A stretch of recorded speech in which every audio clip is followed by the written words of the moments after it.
Welcome to Moonmind Temple. Tonight, we journey together into peaceful rest. Your mind has been busy, hasn't it?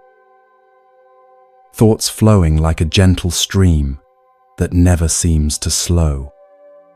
Perhaps someone's words are still echoing softly in your awareness. Or you find yourself wondering, gently wondering, about things that have already passed.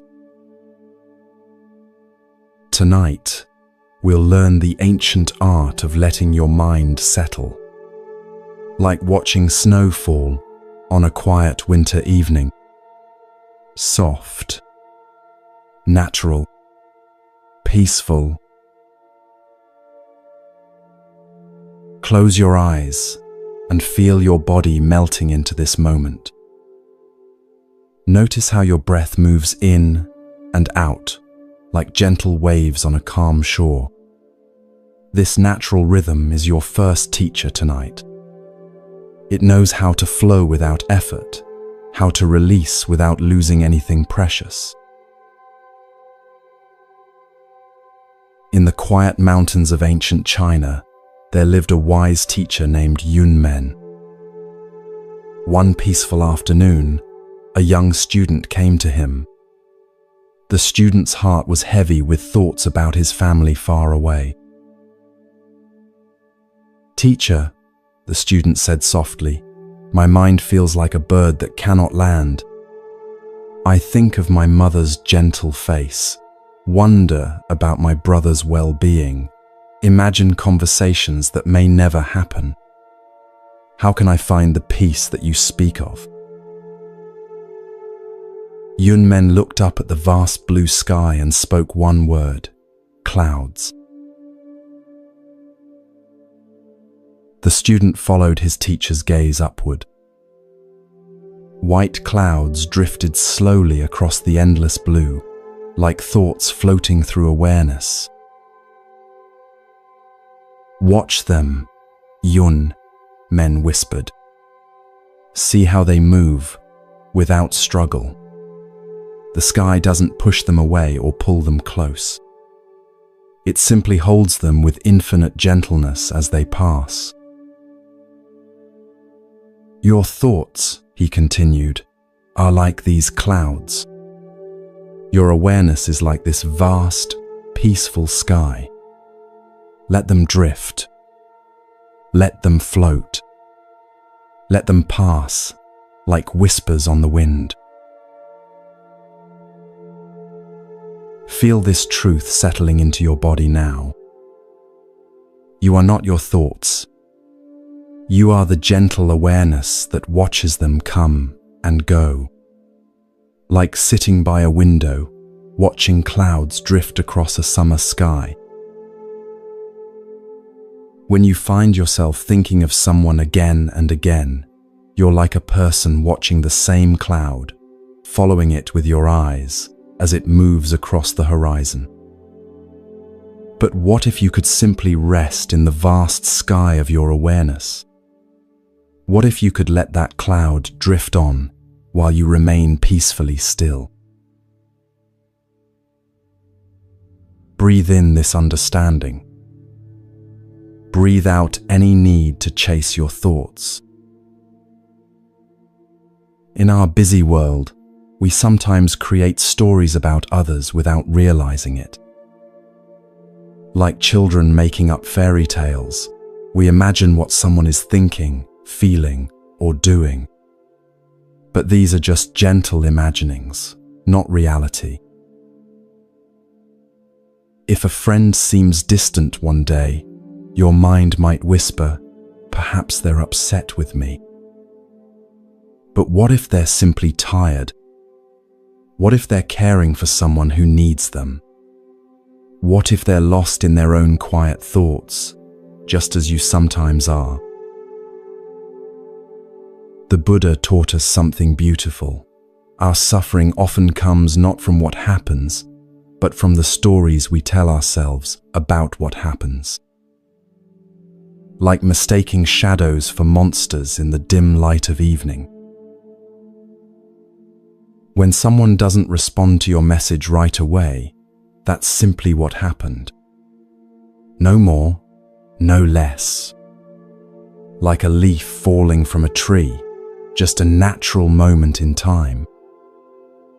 The story your mind creates about what it means, that's where the heaviness comes from.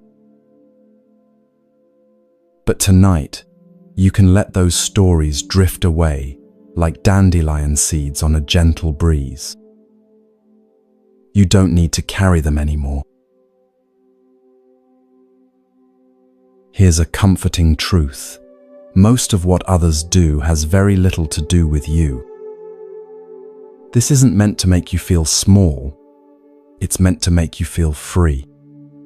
Free from the exhausting work of trying to understand everyone's every action. Imagine walking through a peaceful garden, so absorbed in the beauty around you that you don't notice an old friend sitting on a distant bench. You walk past without seeing them. They might think, "How strange, they ignored me." But you were simply present with the flowers, the sunlight, the gentle breeze. No intention to ignore. No hidden meaning. Just a human being naturally absorbed in their own peaceful moment. Let this understanding wash over you like warm honey. Other people live in their own inner worlds, just as you live in yours. Sometimes those worlds overlap in beautiful ways. Sometimes they drift apart, like streams flowing toward different valleys. Both are natural. Both are perfect as they are. Tonight, practice watching your thoughts the way you might watch butterflies in a summer meadow. See them flutter in. Notice their colors, their patterns. Watch them flutter away. No need to catch them or keep them. Just gentle observation. Just peaceful watching. Your breath continues its natural rhythm. Your heart beats with perfect timing. Your body knows exactly how to rest and restore itself. There's an ancient wisdom flowing through you that needs no guidance from your thinking mind. Like a tree that grows toward the light without planning its path, you can trust this natural wisdom to guide you toward peace. You don't need to figure everything out tonight. You don't need to solve any puzzles or answer any questions. You simply need to rest in the knowing that all is well. Feel your body sinking deeper into comfort. Feel your mind becoming as spacious as the evening sky. You are held by something larger than your thoughts, something more peaceful than your worries, something more loving than your fears. The ancient teachers who discovered these truths are with you now in spirit. Their wisdom flows through these words like a gentle river of peace. Let it carry you deeper into rest. Let it wash away anything that no longer serves you. Let it remind you of the perfect peace that has always been your true nature.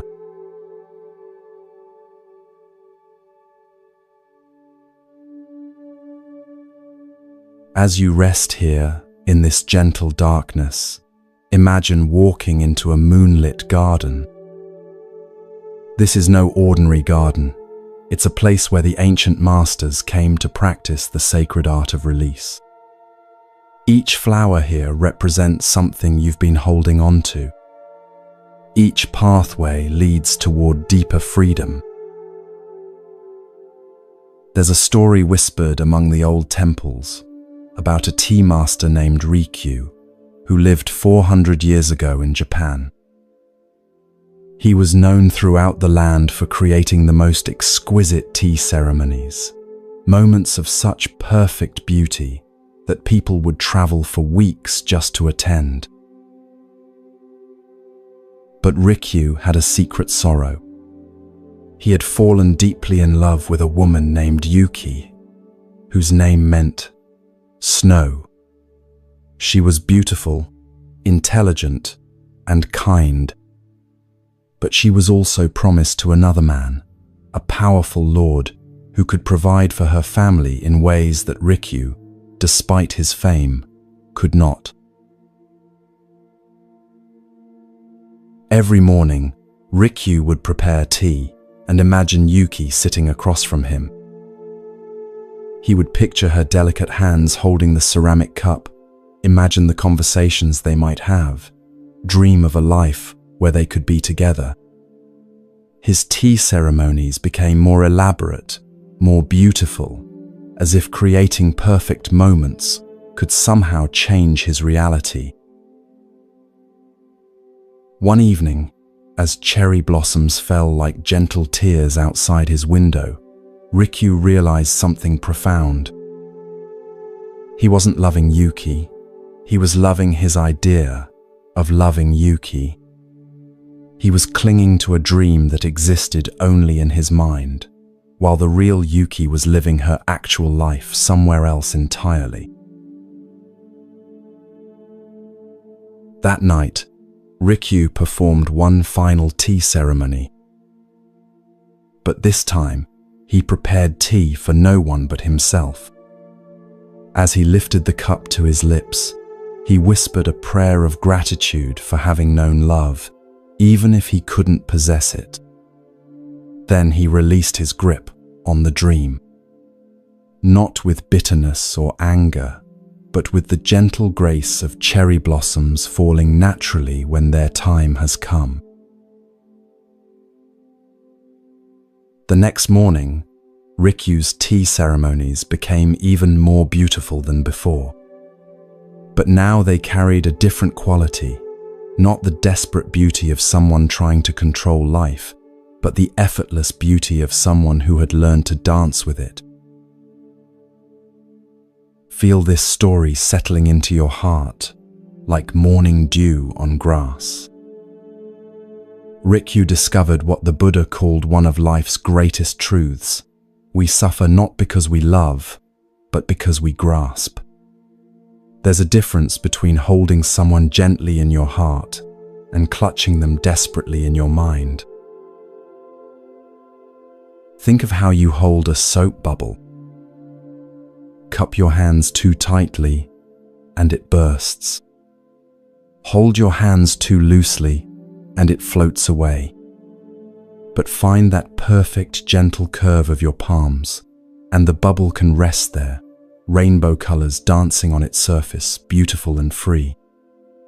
This is how love is meant to be held. In your own life, perhaps you've found yourself creating elaborate mental ceremonies around someone. Checking their social media like Rikyu, preparing his perfect tea settings. Imagining conversations like he imagined Yuki's presence. Trying to create perfect moments in your mind because the real moments feel beyond your control. But what if tonight, like Rikyu, you could perform your own ceremony of release? Not a ceremony of giving up or pushing away, but a ceremony of loving so purely that you set the other person free to be exactly who they are. Breathe in this possibility. Breathe out any need to control how someone else feels about you. The ancient Zen masters had a saying, "If you meet the Buddha on the road, kill him." This sounds shocking until you understand its meaning. It means that even your ideas about enlightenment, about perfection, about how things should be, these too must be released. Even your image of the perfect relationship, the perfect response, the perfect outcome. When you think about someone constantly, you're often thinking about your idea of them, not the actual person. You're loving a character in a story your mind has written. But real people are so much more complex, so much more surprising, so much more beautifully imperfect than any story could capture. Imagine you have a photograph of a flowing river. You might treasure that photograph, study every detail, carry it with you everywhere. But would you mistake the photograph for the actual river? The real river is always changing, always moving, always alive with new currents and new reflections. Your mental image of someone is like that photograph, a beautiful moment frozen in time, but not the living, breathing, ever-changing reality of who they are. Here in this moonlit garden of release, you can begin to practice a different kind of love. Love that says, I care about you so much that I release my need to understand everything about you. Love that whispers, I wish you happiness, even if that happiness doesn't include me. Love that flows like water, touching everything, clinging to nothing. There's an old Sufi poem that goes, love is the bridge between you and everything. But bridges don't possess what they connect. They simply allow passage. They facilitate connection without demanding ownership. This is the love that brings peace instead of suffering. As your body continues to relax into this soft darkness, practice releasing one small grip at a time. Maybe it's the need to know exactly what someone thinks of you. Maybe it's the desire to control when they respond to your messages. Maybe it's the fantasy of a perfect future together, or the regret about a perfect past that's gone. With each exhale, imagine one of these grips loosening, like untying knots in silk ribbon, gently, patiently, without force. Feel how much lighter you become as each knot comes undone. The Buddha taught that everything in life is impermanent, always changing, always flowing, always in motion. The person you're thinking about is not the same person they were yesterday, and they won't be exactly the same person tomorrow. You're not the same person either. Everything is like clouds in the sky, like waves in the ocean, like seasons of the year, constantly transforming. This isn't sad news. It's the most liberating truth in the universe. It means that no pain lasts forever. No difficulty is permanent. No pattern of thinking is set in stone. Right now, in this very moment, you can begin to change your relationship with your thoughts. Right now, you can start practicing the ancient art of loving release. Think of autumn trees letting go of their leaves. They don't hold on out of fear that they'll never be beautiful again. They trust the natural cycle of life. They know that letting go is not loss, it's preparation for new growth. The leaves fall like golden prayers, each one a small act of faith in the unseen spring that's already on its way. You too can practice this kind of trust. Trust that releasing your grip on someone doesn't mean you care less. Trust that letting go of control doesn't mean giving up. Trust that love can flow even more freely when it's not trapped behind the dam of your desperate thinking. As you rest here in this sacred space between sleeping and waking, between thinking and being, Feel yourself becoming like those autumn trees. Feel yourself learning the ancient wisdom of graceful release. Each thought you let go becomes like a golden leaf falling softly to the earth, nourishing the soil for whatever wants to grow next in your life. The night air is soft against your skin. Your breath is slow and natural. Your heart beats with the same rhythm that has sustained countless beings before you. You are part of something much larger than your individual thoughts and worries. You are held by the same love that moves the stars and grows the flowers. Rest in this knowing. Trust this ancient rhythm. Let yourself be carried by the gentle current of life itself.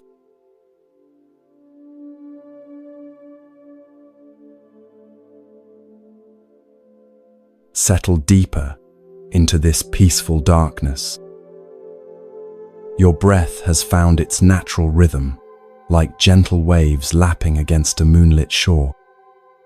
Tonight, we discover one of the most startling truths the ancient masters ever uncovered, a secret so simple it's been hiding in plain sight.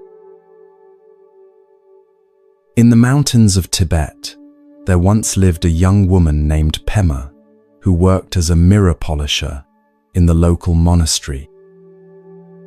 Every day, she would carefully clean the bronze mirrors that the monks used for their morning ablutions. She took great pride in making each surface perfectly clear, perfectly reflective. But Pema had a problem that tormented her day and night. She was convinced that everyone in the monastery was constantly judging her work, her appearance, her every movement. When the head monk passed by without speaking, she was certain he disapproved of her mirror polishing. When the cook smiled at her, she wondered if it was a mocking smile. When other servants whispered among themselves, she was sure they were talking about her mistakes. One morning, an old master named Tenzin found Pema crying beside a pile of freshly polished mirrors. "Child," he asked gently, "what brings such sorrow to your heart?" "Master," Pema whispered, "I spend all day making mirrors perfectly clear, but I can never see clearly myself.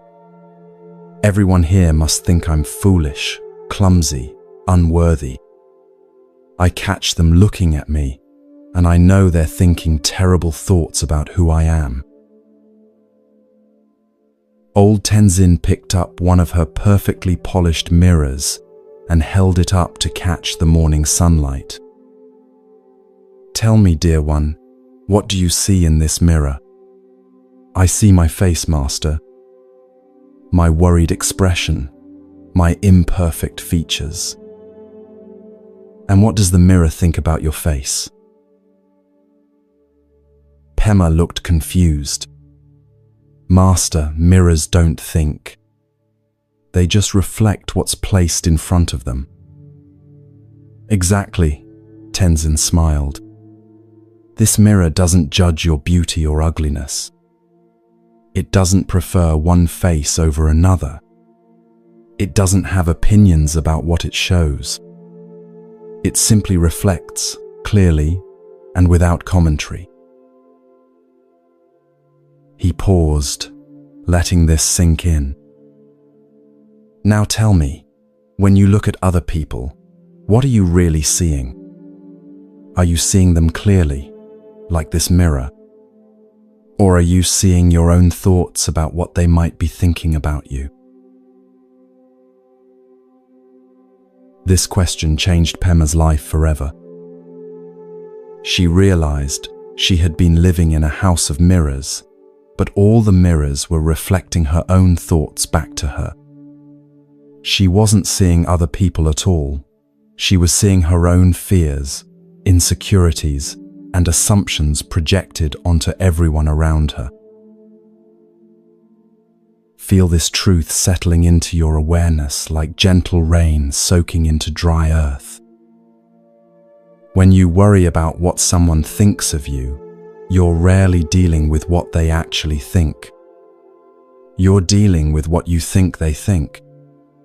You're arguing with voices in your own head, not with real people in the real world. The Buddha taught something revolutionary. Most of our suffering comes from mistaking our thoughts about reality for reality itself. It's like looking at the moon's reflection in a lake and trying to touch the moon by reaching into the water. The reflection seems real, but your hand passes right through it. Think about the last time you were certain someone was upset with you. Maybe they seemed quieter than usual, or they took longer to respond to a message. Your mind immediately created a story. They're angry. I must have done something wrong. They probably don't want to be around me anymore. But what if they were simply tired? What if they were dealing with family stress, work pressure, or just feeling overwhelmed? What if your story was completely wrong? Here's what's beautiful and terrifying about this realization. If most of what you think others think about you is actually just your own mental projection, then you've been the author of your own suffering. But that also means you have the power to write a different story. There's an ancient Zen saying, "You are perfect as you are, and you could use a little improvement." This playful paradox points to something profound. The improvement isn't about changing who you are, it's about changing how clearly you see. Imagine you're wearing sunglasses with heavily tinted lenses, but you've forgotten you have them on. Everything looks darker than it really is. You might think the world has become a gloomy place, when actually you just need to remove the glasses. Your thoughts about what others think of you are like those forgotten sunglasses. They color everything you see, but they're not part of the actual scenery. Most people are far too busy with their own inner worlds to spend much time judging yours. Right now, someone you're worried about might be wondering if you like them. Someone you think disapproves of, you might actually admire you but be too shy to say so.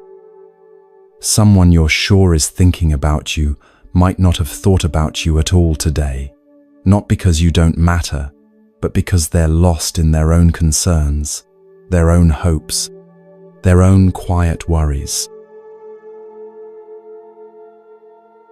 This isn't meant to make you feel insignificant. It's meant to set you free. Free from the exhausting job of trying to manage everyone's opinion of you. Free from the impossible task of reading minds that you can never actually read. Breathe in this freedom. Breathe out the need to know what everyone thinks. There's a beautiful practice that Pema learned from old Master Tenzin. Every morning she would look in her polished mirrors and remind herself, this mirror reflects without judgment.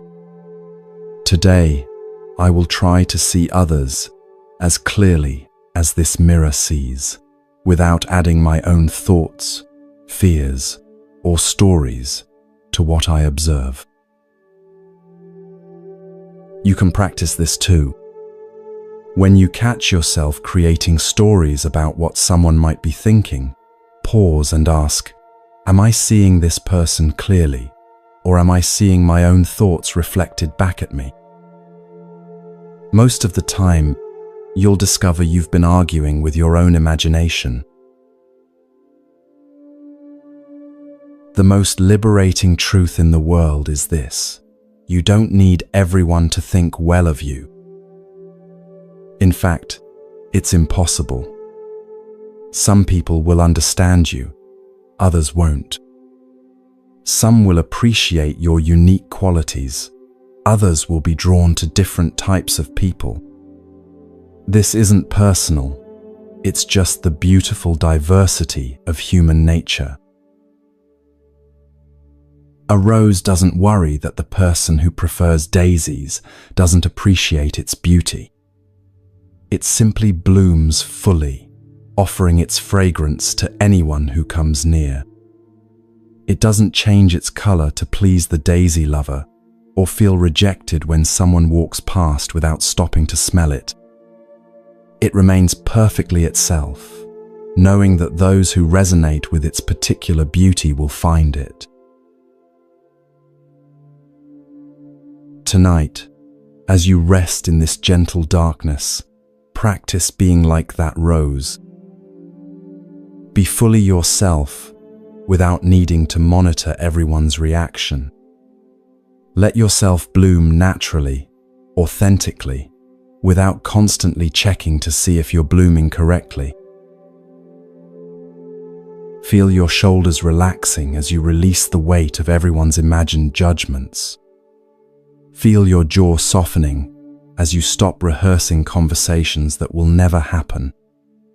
Feel your heart opening as you remember that you are lovable exactly as you are, regardless of what anyone else thinks or doesn't think about you. The ancient masters discovered that peace comes not from being loved by everyone, but from being at home with yourself. When you stop seeking approval in others' eyes, you can finally see the approval that has always been shining in your own heart. When you stop trying to read everyone's mind, you can finally rest in the quiet wisdom of your own. Rest now in this knowing. You are enough. You have always been enough. The opinions of others, real or imagined, cannot change this fundamental truth. You are held by something larger than any human judgment, the same love that guides stars in their courses and teaches flowers when to bloom. Trust this love. Rest in this love. Let it carry you deeper into the peaceful sleep that has been waiting for you all along.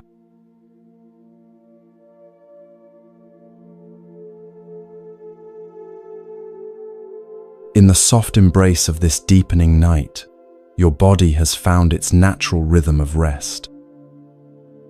Each breath carries you further from the day's concerns and closer to something timeless. Tonight we explore a mystery that has puzzled human hearts for thousands of years. Why we suffer when we try to hold on to what is always flowing away. There's a story told in the old monasteries of Korea about a fisherman named Minjun who lived beside a great river. This river was his life. He knew every bend, every shallow place, every spot where the fish gathered in the early morning mist. For 30 years, he had cast his nets into these familiar waters. But Minjun had fallen into a strange habit. Every evening, after bringing his boat to shore, he would stand at the water's edge and try to recognize the exact water that had carried his boat that morning. He would search the flowing current for the same ripples, the same patterns of light, the same bubbles that he remembered from dawn. "Where is the water that blessed my nets at sunrise?" he would ask the river. "Where are the waves that sparkled so beautifully when I first pushed off from shore?" Night after night, he stood there searching, growing more frustrated as the water flowed endlessly past, never bringing back the exact moment he was trying to recapture. One evening, an old monk traveling along the riverbank noticed Minjun's nightly ritual. He watched the fisherman standing knee-deep in the current, cupping water in his hands letting it slip through his fingers with a look of profound loss. "Friend," the monk called gently, "what are you seeking in those waters?" Minjun looked up with tears in his eyes. "Master, I'm trying to find this morning's river. The water that carried me to the best fishing I've had in years. The waves that reflected the sunrise so perfectly, it took my breath away. But no matter how hard I look, I can never find those same waters again." The old monk waded into the river beside him. "Tell me," he said, scooping up a handful of the flowing water, "is this the same river you fished in this morning?" "Yes," Minjun replied, confused. "And yet," the monk continued, letting the water flow through his fingers, "is this the same water?" Minjun watched the water disappear downstream and suddenly understood. "No," he whispered. "It's the same river, but completely different water." "Exactly," the monk smiled. "The river remains, but the water is always new. You can never step into the same river twice, because it's not the same river, and you're not the same person. Everything flows. Everything changes. The beauty isn't in holding on to any particular moment. It's in learning to love the flowing itself." Feel this ancient wisdom washing over you like gentle waves. The person you're thinking about, the relationship you remember, the conversation you keep replaying, they're all like that morning river water that Minjun could never find again. Not because they weren't real or beautiful, but because they were part of the natural flow of time. The Buddha taught that one of our deepest sources of suffering is trying to make permanent what is inherently impermanent.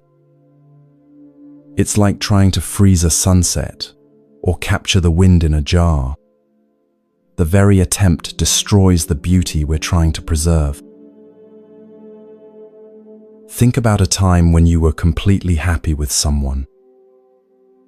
Maybe you were laughing together, sharing a perfect moment of connection. In that instant, everything felt right with the world. But then, perhaps without realizing it, you tried to make that moment last forever. You began analyzing it, trying to understand exactly what made it so special, attempting to recreate those same conditions again and again. But moments of joy are like cherry blossoms. Their beauty lies partly in their brief, unrepeatable nature. The Japanese have a word for this, mono no aware, the bittersweet awareness of the impermanence of all things. It's not sadness, exactly, but a deep appreciation that includes the knowledge that nothing lasts forever. When you constantly think about someone, you're often trying to hold on to a version of them that existed in a particular moment. Maybe it's how they looked at you during your first conversation. Maybe it's how they made you feel on a day when everything seemed possible. Maybe it's the potential you glimpsed in what you could be together. But people, like rivers, are always flowing, always changing. The person you're remembering has had thousands of experiences since that moment you're holding on to. They've grown, learned new things, been influenced by conversations you weren't part of, developed new interests, faced challenges that have shaped them in ways you may never know. They are like today's river water, connected to what came before, but fundamentally new. And you? You are also flowing, also changing, also becoming someone new with each passing moment. The person who experienced that beautiful moment with them is like yesterday's river water, real, precious, but already part of the past. Trying to return to exactly who you were then is as impossible as Minjun's search for this morning's ripples. This doesn't mean those moments weren't meaningful. The monk didn't tell Minjun to stop appreciating the river. He taught him to appreciate it differently, not by grasping for what was gone, but by opening his heart to what was always arriving fresh and new. There's profound freedom in accepting the flowing nature of life. It means you don't have to figure out how to get back to any previous moment with someone. You don't have to solve the puzzle of recreating past happiness. You can simply be present with whatever is flowing through your life right now. Breathe in this acceptance. Breathe out any need to return to what has already flowed away. When you find yourself thinking, if only I could go back to how things were, or if only they were still the same person they used to be, remember Minjun standing in the river. You're searching for water that has already joined the sea, but the river itself continues, always fresh, always offering new possibilities for beauty, for connection, for joy.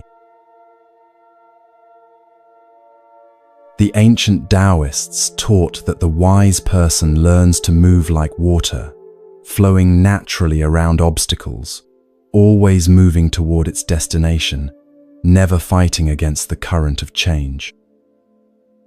When you stop trying to swim upstream toward moments that have already passed, you can finally flow with the natural direction of your life.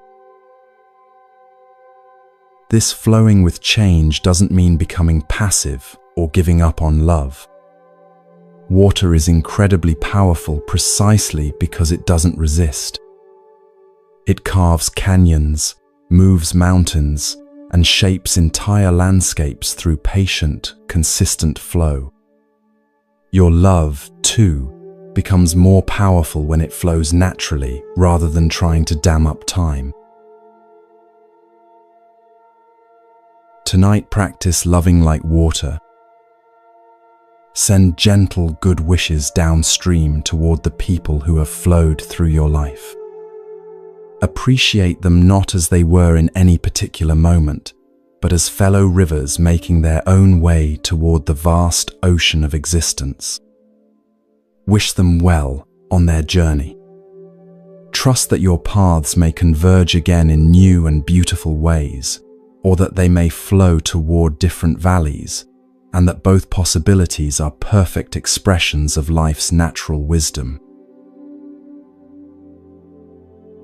Feel yourself relaxing into this natural flow.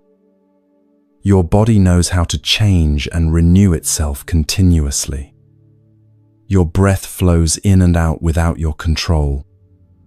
Your heart beats with a rhythm that has been flowing since before you were born and will continue flowing until you rejoin the great river of existence from which you came. You are part of something much larger than your individual story, part of the endless flowing of life itself. Rest in this current. Trust this movement. Let yourself be carried by the ancient rhythm that knows exactly where you need to go, even when your thinking mind cannot see around the next bend in the river. All is flowing as it should. All is well. All is carrying you home to the peace that flows beneath all change.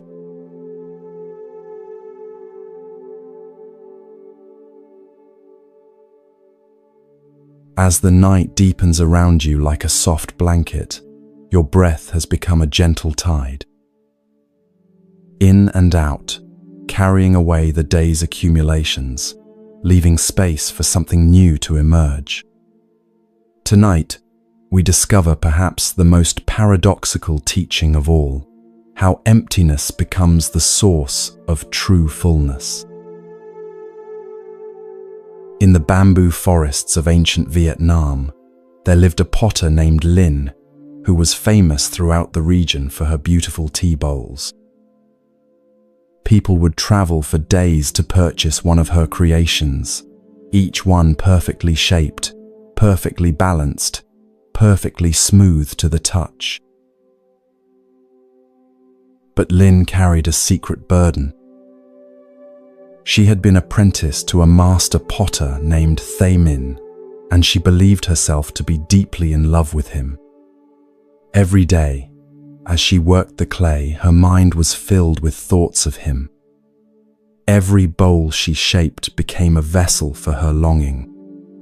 Every glaze she applied carried the colors of her hope that someday he would notice her feelings. Her tea bowls grew more and more elaborate. She carved intricate patterns into their surfaces, painted them with increasingly complex designs, added precious gold leaf to catch the light. Each bowl became a love letter written in clay, desperate and beautiful, and completely unread by the one for whom it was intended.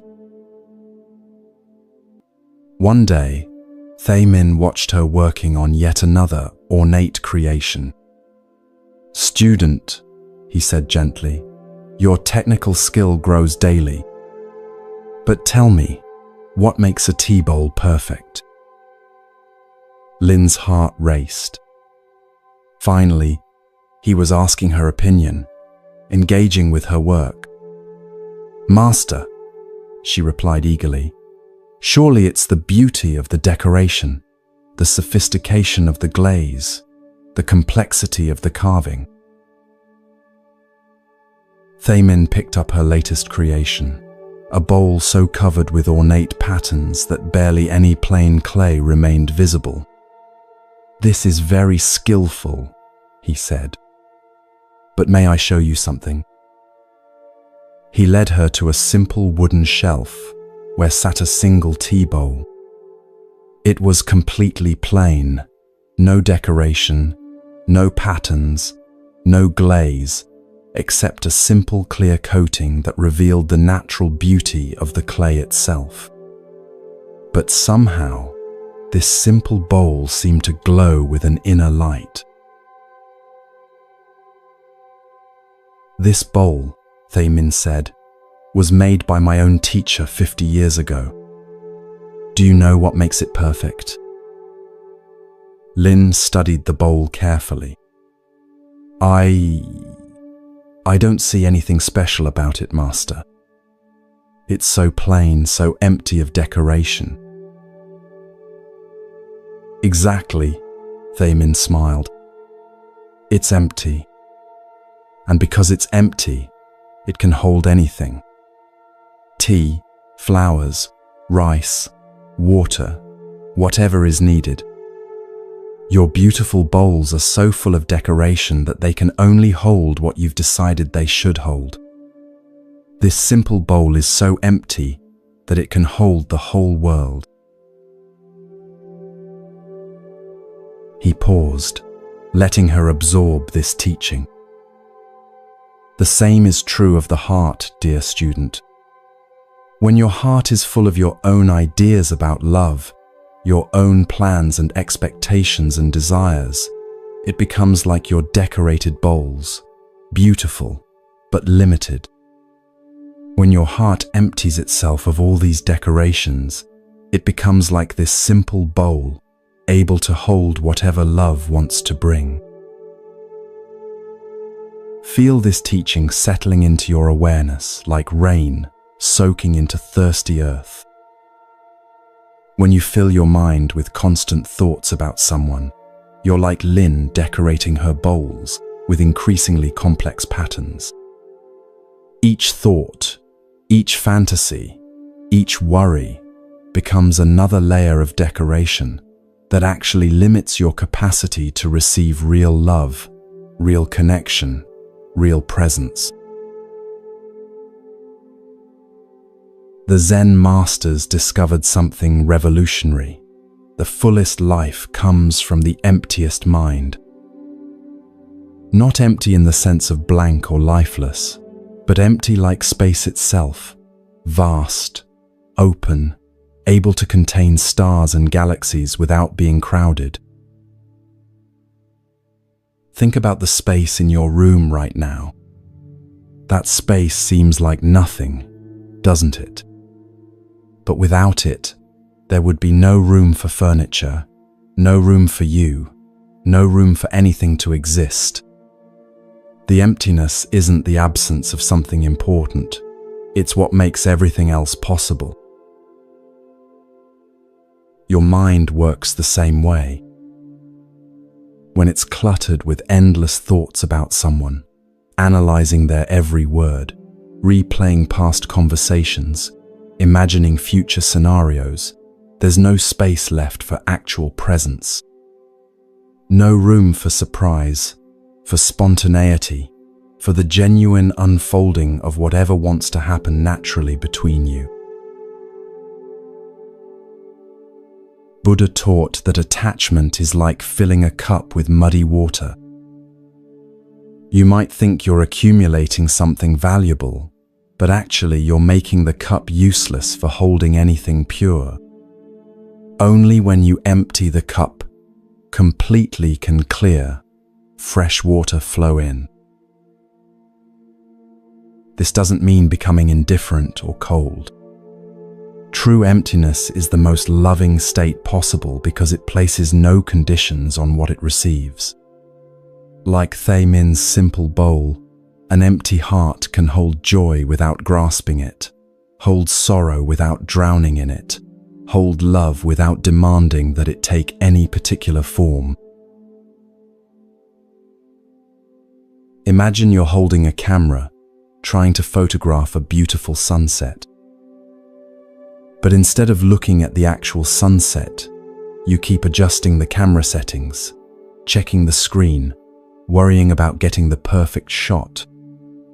You're so busy trying to capture the moment that you miss experiencing it.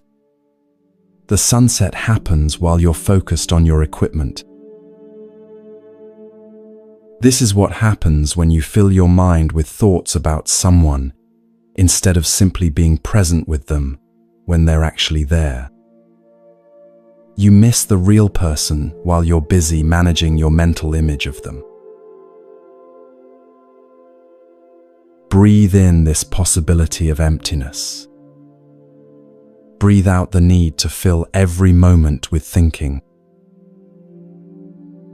There's a beautiful practice that comes from this understanding. The next time you find yourself thinking obsessively about someone, pause and ask, what would it feel like to approach this person with an empty cup instead of a full one? Instead of bringing all your expectations, interpretations, and mental decorations, what if you brought simple, open presence? This is what the great mystics called beginner's mind, approaching each moment as if you've never experienced anything like it before. When you see someone with beginner's mind, you see them fresh, without the overlay of all your previous thoughts about who they are or should be. You become like that simple clay bowl, ready to receive whatever they actually want to offer. The most profound connections happen in emptiness. When two people meet without agendas, without scripts, without the elaborate decorations of expectation, something magical becomes possible. Real intimacy, real understanding, real love, these arise spontaneously in the space between thoughts, not in the content of thinking itself. Tonight, as your body continues its natural descent into rest, practice becoming like Thay Min's perfect bowl. Let your mind empty itself of all the complex patterns you've been carving around the people in your life. Let go of the elaborate glazes of interpretation and analysis. Return to the simple, natural beauty of pure awareness. Feel how spacious this becomes.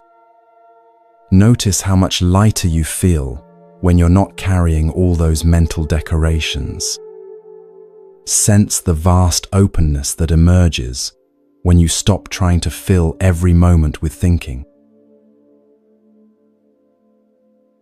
In this emptiness, paradoxically, you become full of presence, full of peace, full of love that doesn't depend on any particular outcome. You become a space where miracles can happen naturally, where connection can flow without obstruction, where life can surprise you in ways your thinking mind could never plan or predict.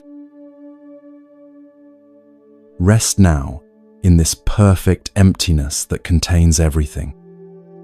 Like the space between musical notes that makes the melody possible, like the silence between words that gives them meaning, you are the conscious emptiness in which all experience arises and dissolves.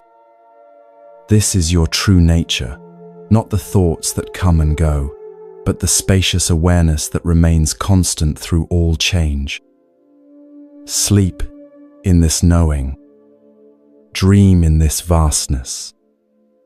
Wake tomorrow from this same perfect emptiness that is your deepest home.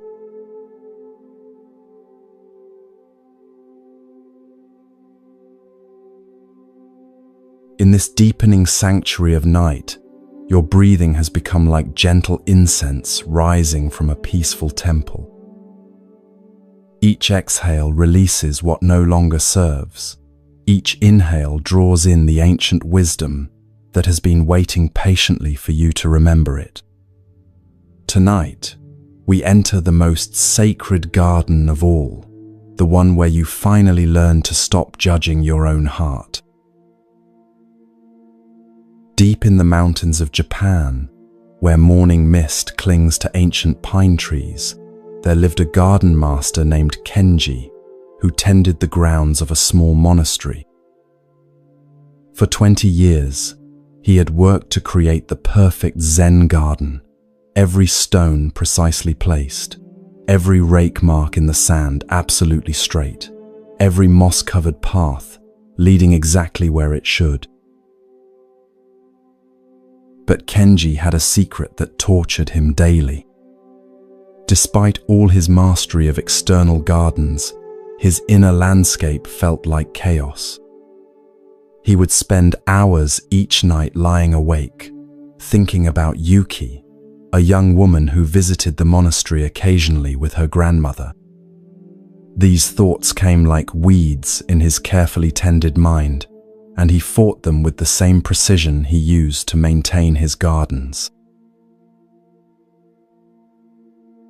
"I shouldn't think about her," he would tell himself sternly. "I'm a monk. These feelings are wrong. I must eliminate them completely." He tried meditation, cold baths, extra work, fasting, anything to uproot what he saw as the invasive thoughts disrupting his spiritual peace. But the more he fought these feelings, the stronger they seemed to grow. Like trying to hold a beach ball underwater, his suppressed thoughts would pop up with even greater force when he least expected them.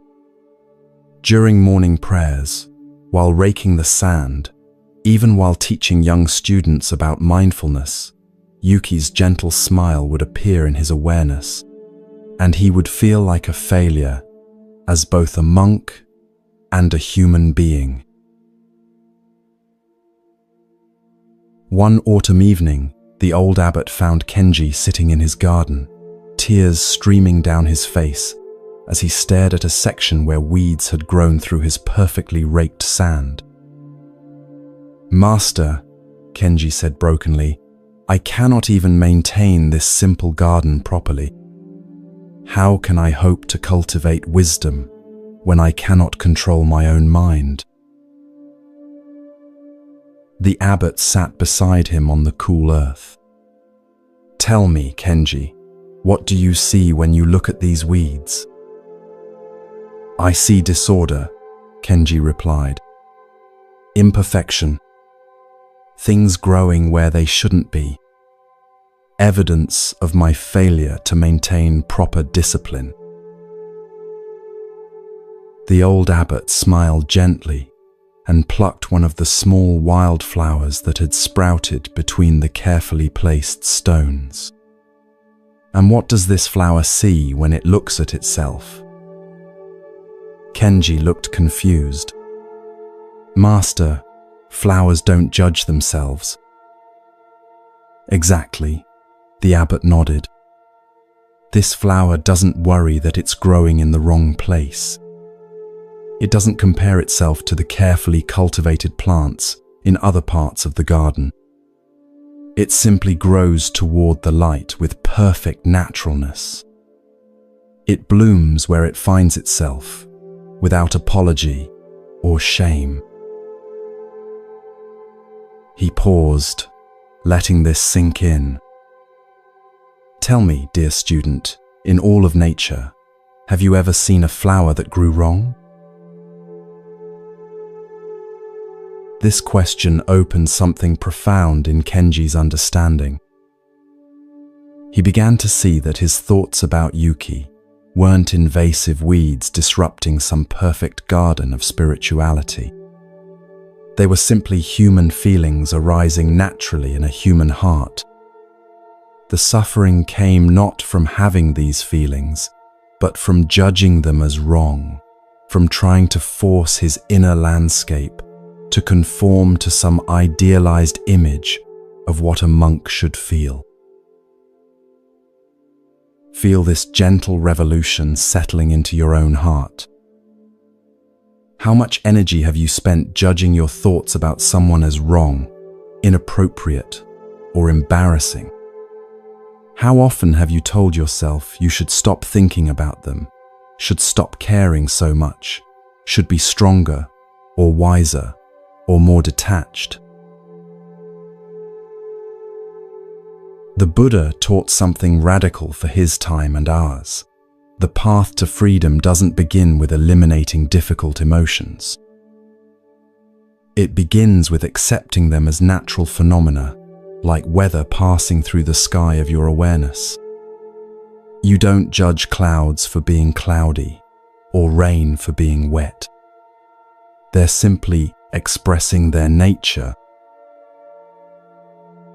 Your feelings about someone are like wildflowers growing in the garden of your heart. They didn't ask permission to grow there. They arose from conditions beyond your control, a chance meeting, a moment of connection, the mysterious chemistry of human attraction or love. Fighting them is like fighting the fact that spring follows winter or that water flows downhill. This doesn't mean you have to act on every feeling or let emotions run your life. The wildflower in the abbot's hand bloomed beautifully without taking over the entire garden. Your feelings can exist naturally without dominating your entire experience. Think about a time when you felt ashamed of how much you were thinking about someone. Maybe friends told you to just get over it, or stop being so obsessed. Maybe you told yourself these things. But what if there was nothing wrong with your feelings? What if the only problem was the war you declared against your own heart?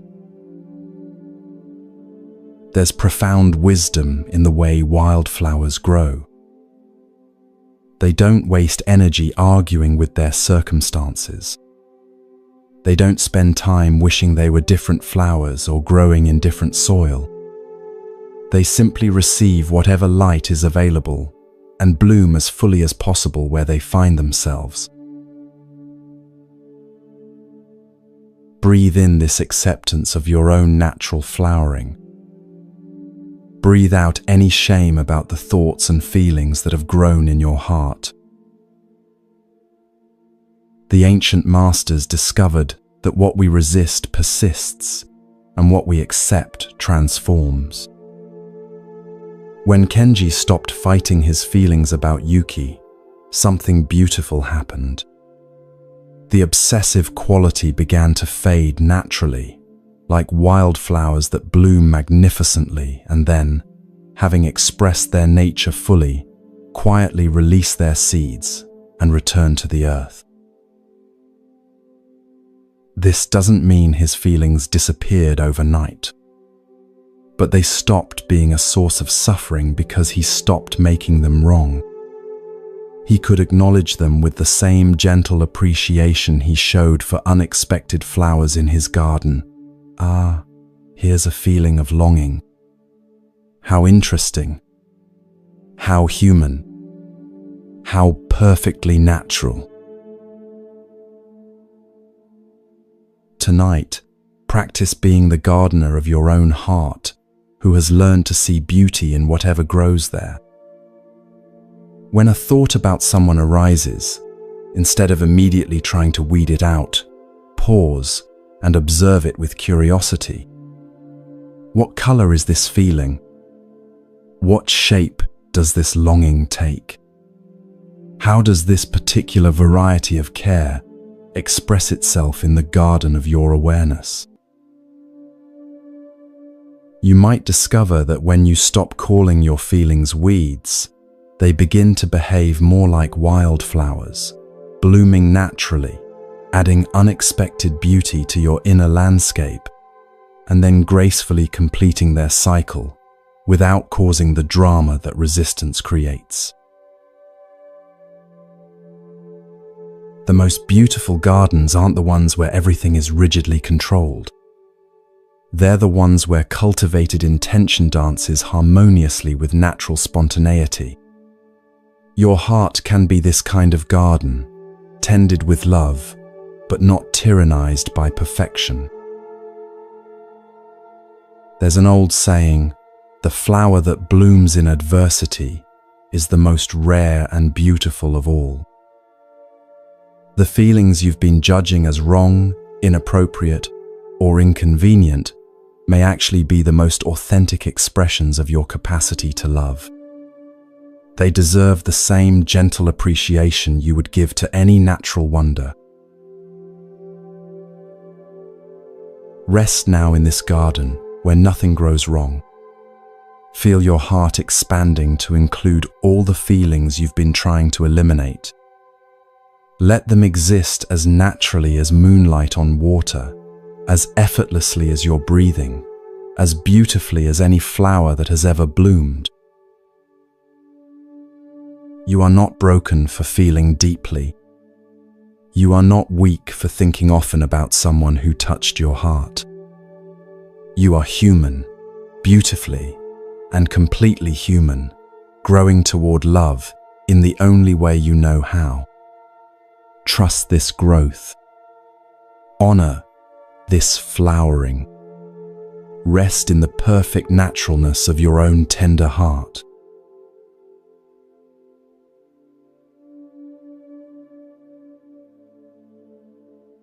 As the night wraps around you like a mother's embrace, your awareness has become like still water reflecting moonlight.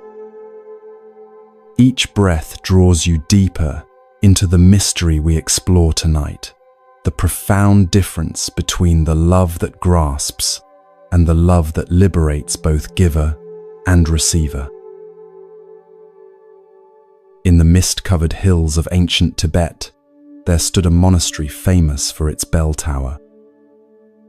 The bell was said to have been crafted by a master metalsmith who poured his entire heart into its creation. When rung, it produced the most beautiful sound anyone had ever heard, pure, clear notes that seemed to carry prayers directly to the heavens. A young monk named Tenzin was assigned to ring this bell each dawn and dusk. At first, he approached the task with reverence and joy. But gradually, something changed in his relationship with the bell. He began to feel possessive of it, protective of its sound. He would polish it obsessively, guard it jealously, and worry constantly that someone else might not ring it with proper technique. When visitors came to hear the famous bell, Tenzin would hover anxiously nearby. If someone praised its tone, he felt proud, as if he had created the music himself. If someone seemed unimpressed, he felt personally rejected. He began ringing it more frequently than required, desperately seeking the perfect strike that would prove his worthiness as its keeper. One morning, an old wandering teacher arrived at the monastery. Word of the bell had reached even the remote caves where he meditated, and he had walked for many days to hear it. Tenzin was thrilled. Finally, someone who would truly appreciate his bell. He prepared for what he knew would be the most perfect ringing of his life. But as Tenzin raised the striker, his hands trembling with nervous energy, the old teacher gently placed a hand on his arm. "Wait, young monk. Before you ring, tell me, who makes the music? You or the bell?" "Well," Tenzin replied, confused, "I strike it, but the bell produces the sound." "And when you're not here," the teacher continued, "can the bell ring?" "No, of course not. It needs someone to strike it."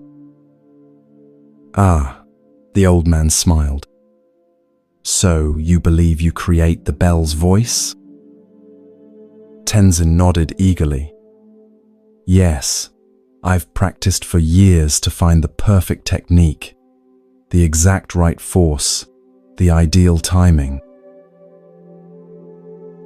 The teacher walked over to the bell and simply touched it with one finger. To Tenzin's amazement, the bell began to vibrate, producing a soft, ethereal tone that was somehow more beautiful than any sound he had ever coaxed from it.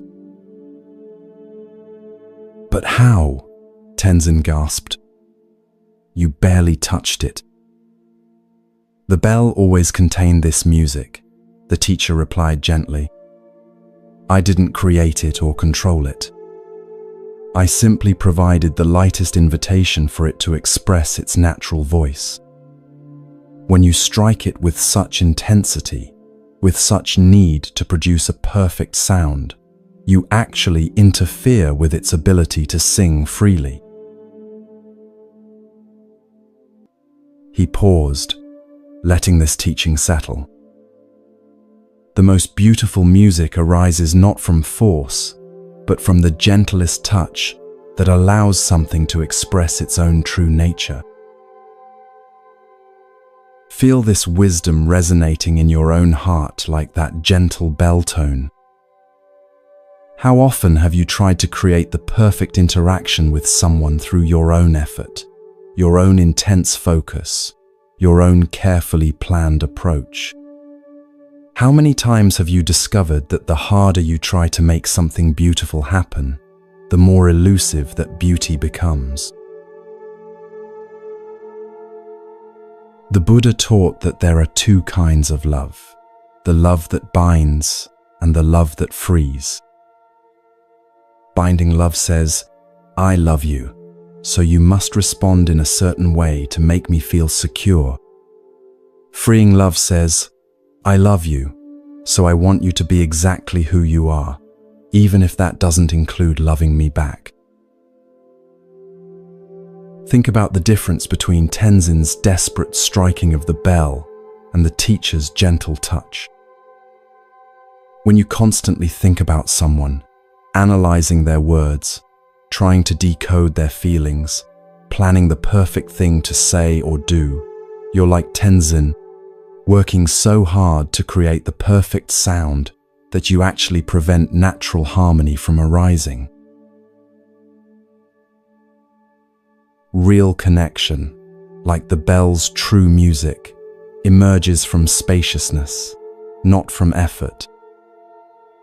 It arises when you touch someone's life lightly enough that they feel free to respond authentically, rather than feeling pressured to produce the reaction you're hoping for. This doesn't mean being passive or indifferent. The teacher's touch was incredibly intentional, but it was intention without attachment to outcome. He wanted to hear the bell's voice, but he didn't need it to be any particular voice.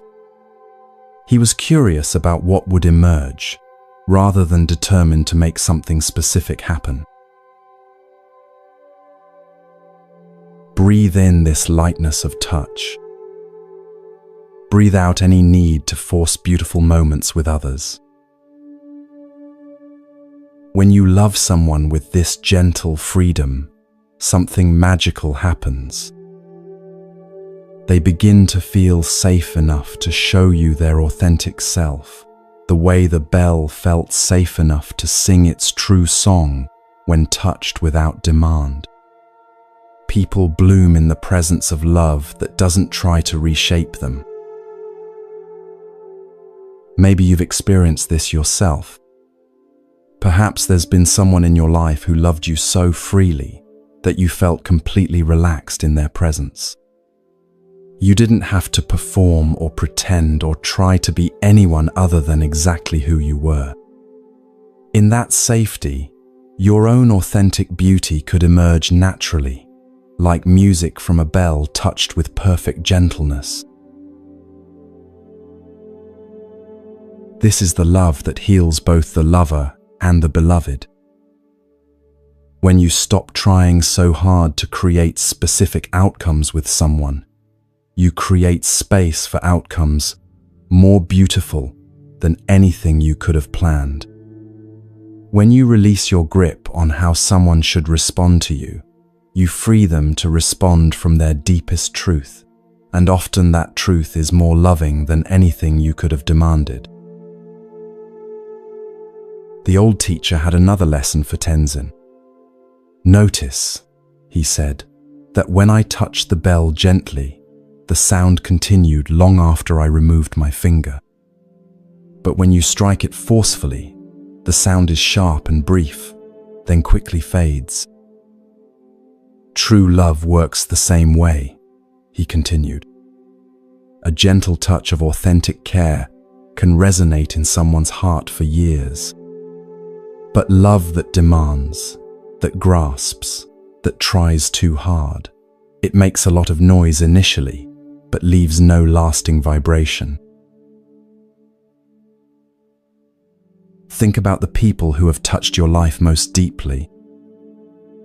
Were they the ones who pursued you most intensely, who thought about you constantly, who tried hardest to win your affection? Or were they the ones who offered their care so freely that it felt like a gift with no strings attached?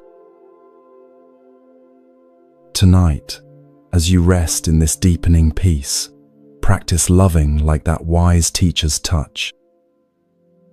Send gentle good wishes to the people in your life, but let those wishes be like fingertips barely brushing a bell, light enough to invite their true nature to emerge, free enough to allow whatever response feels authentic to them. You don't need to ring anyone's bell loudly to prove your love. You don't need to strike repeatedly to ensure you're heard. Sometimes the gentlest touch, the lightest presence, the most spacious love creates music that resonates far longer than any amount of effort or intensity. Feel yourself learning this ancient art of gentle loving. Feel your heart discovering how to care deeply while holding lightly. Notice how much more peaceful it becomes when you trust that real love, both given and received, arises naturally when the conditions are right, like bells that ring themselves, when touched by the perfect combination of intention and freedom. Rest now in this understanding. You are both the bell and the one who touches it gently. Your own heart sings most beautifully when you approach it with the same spacious love you're learning to offer others. Listen to that inner music. Trust its natural rhythm. Let it carry you into the deep rest where all bells return to silence and all love returns to its source.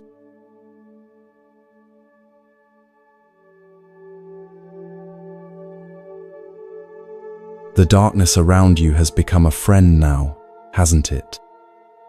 Each word we've shared has been like a smooth stone dropped into the still pond of your awareness, creating ripples that reach places your conscious mind cannot follow.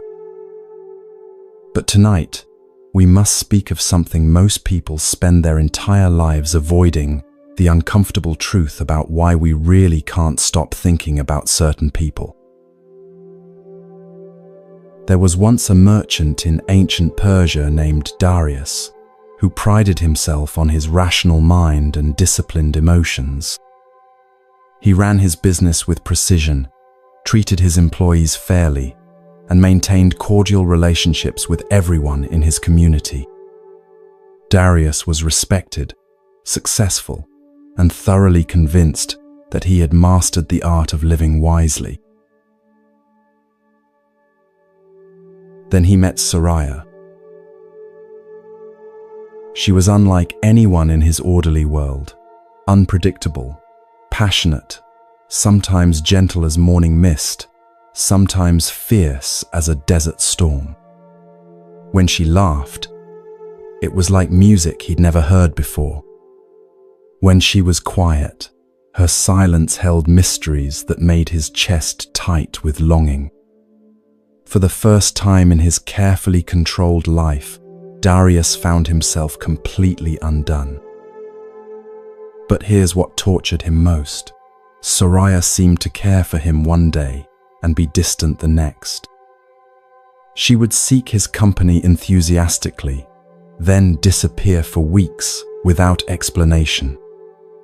She would look at him with such tenderness that he felt certain she loved him, then treat him with casual indifference that left him questioning everything. Darius became obsessed, not just with Soraya, but with solving the puzzle of her inconsistency. If I could just understand her pattern, he thought, I could predict her moods and respond correctly. He began keeping detailed notes about their interactions, analyzing which of his words made her smile and which made her withdraw. One night, as he sat surrounded by pages of his observations, a Sufi mystic named Hafez knocked on his door. The old man had been traveling and needed shelter, and Darius, despite his distraction, welcomed him in. Hafez noticed the scattered papers immediately.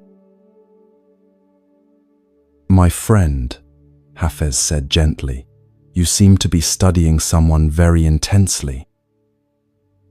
Embarrassed, Darius began to explain about Soraya's contradictory nature, her impossible moods, her baffling behavior. "I just need to understand what she wants from me," he concluded desperately. Hafez listened patiently, then asked a question that changed everything. "Tell me, Darius, what is it about her inconsistency that mirrors something you refuse to see in yourself?" The question hit like lightning.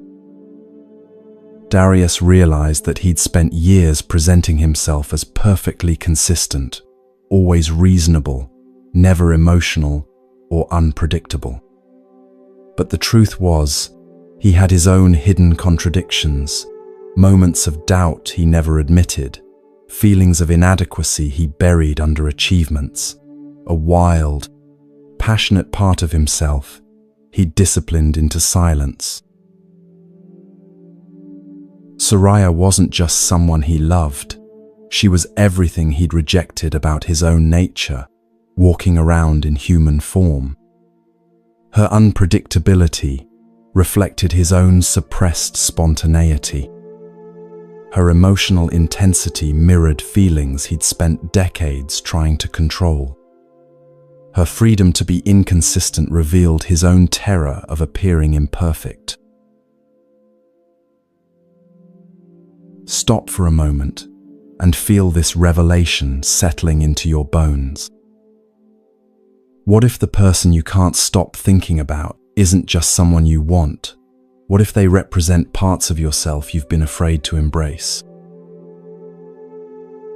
Carl Jung, the great psychologist, discovered that we're often most fascinated by people who embody our own shadow, the aspects of ourselves we've deemed unacceptable. The confident person who obsesses over someone shy. The responsible person who can't stop thinking about someone carefree. The logical person who becomes fixated on someone emotional.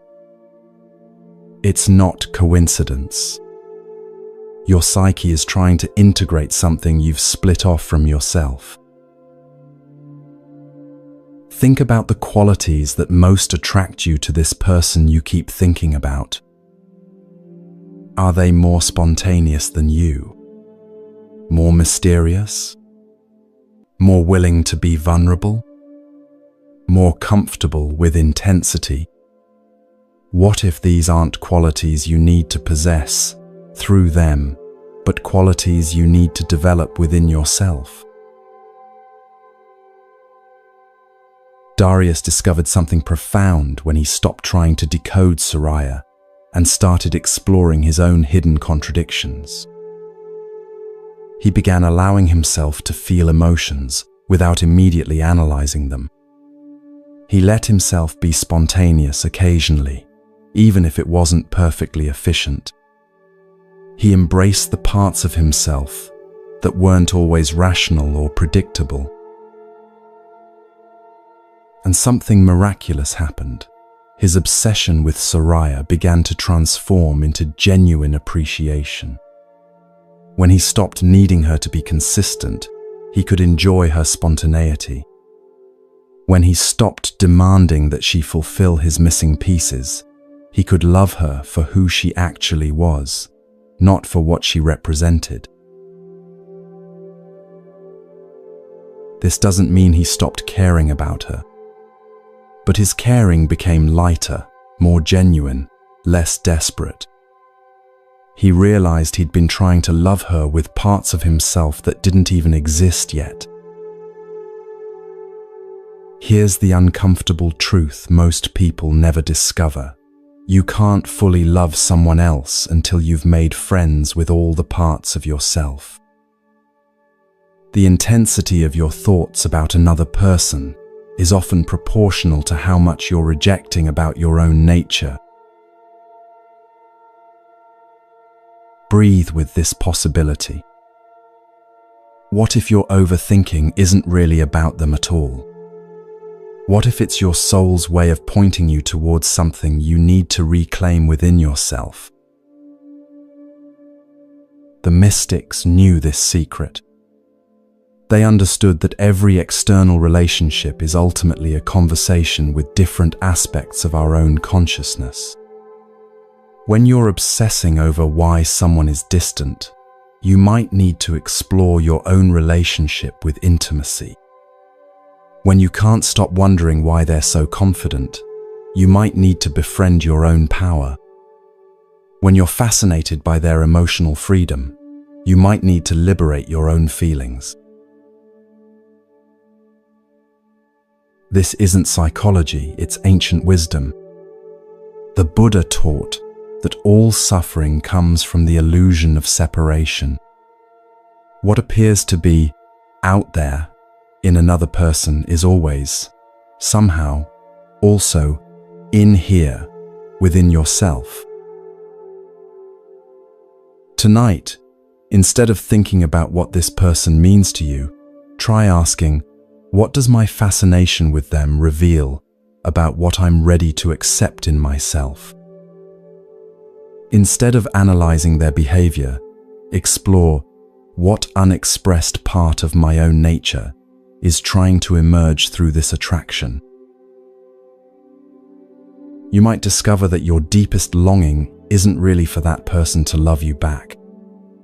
Your deepest longing might be to love yourself completely, including the messy, contradictory, beautifully human parts you've been trying to improve or hide. When Darius finally embraced his own complexity, his own right to be inconsistent and emotional and imperfect, something wonderful happened with Soraya too. She didn't suddenly become the stable, predictable partner he'd originally wanted. Instead, they began relating as two whole human beings, rather than two halves seeking completion. Your person in your thoughts, they're not your missing piece. They're your mirror, reflecting back the parts of yourself that are ready to be loved. Stop trying to possess their qualities and start cultivating them within yourself. Stop trying to earn their acceptance and start accepting yourself. Stop trying to solve the mystery of who they are and start embracing the mystery of who you are. The shadow teaches by attraction. What you can't stop thinking about in others is what you can't stop rejecting in yourself. But when you turn toward your own shadow with curiosity instead of judgment, when you welcome home the exiled parts of your nature, something shifts in every relationship you have. You become whole. And whole people don't obsess, they love.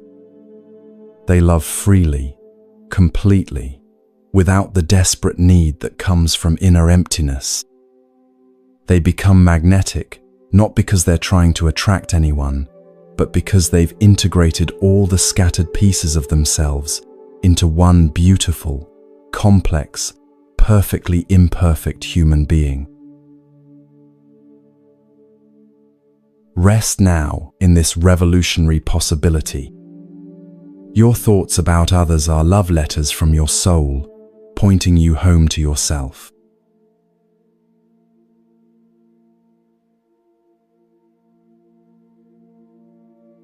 Something is shifting in you now, isn't it? Hours into this gentle journey, your defenses have softened like ice melting in spring sunlight.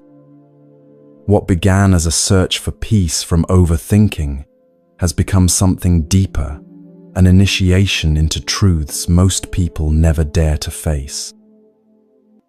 Tonight, we step into the flames that transform everything they touch. In the depths of winter, high in the Himalayas, lived a hermit named Milarepa, who had chosen to spend his life in a cave, meditating on the nature of suffering. But this wasn't spiritual bypassing. Milarepa had come to the mountains carrying the heaviest burden of all. He could not forgive himself for the pain he had caused others in his youth. Years of rage and revenge had left him responsible for deaths, destroyed relationships, shattered families. Now, alone in his cave, the weight of his actions pressed down on him like mountains piled upon mountains. Every day, the faces of those he had harmed arose in his meditation. Every night, their voices echoed in his dreams. He tried every spiritual practice he knew, mantras, prayers, visualizations, offerings, but nothing could quiet the relentless chorus of regret that filled his mind.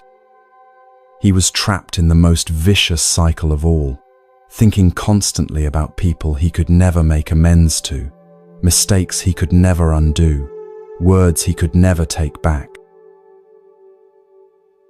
One particularly bitter night, as snow howled outside his cave, Milarepa noticed something strange. The small fire he kept burning for warmth had begun to consume not just the wood he fed it, but everything combustible in its reach.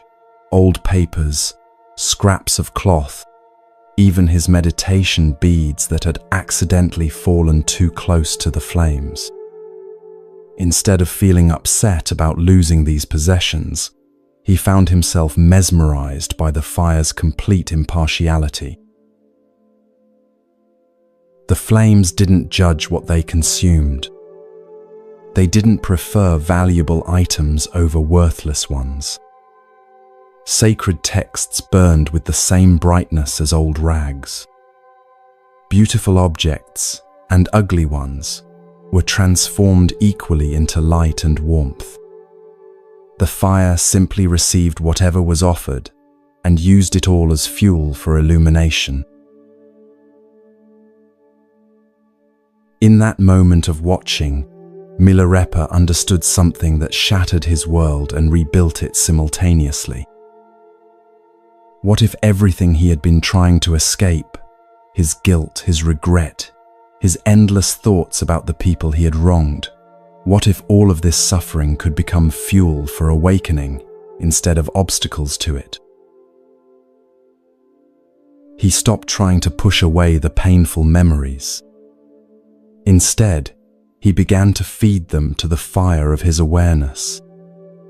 Each face that arose in his mind, he offered to the flames, not to destroy or deny the reality of what he had done, but to let the pain burn completely, transforming guilt into wisdom, regret into compassion, obsessive thinking into illuminating understanding. The practice was excruciating. Some nights, the fire burned so intensely, he thought it would consume him entirely.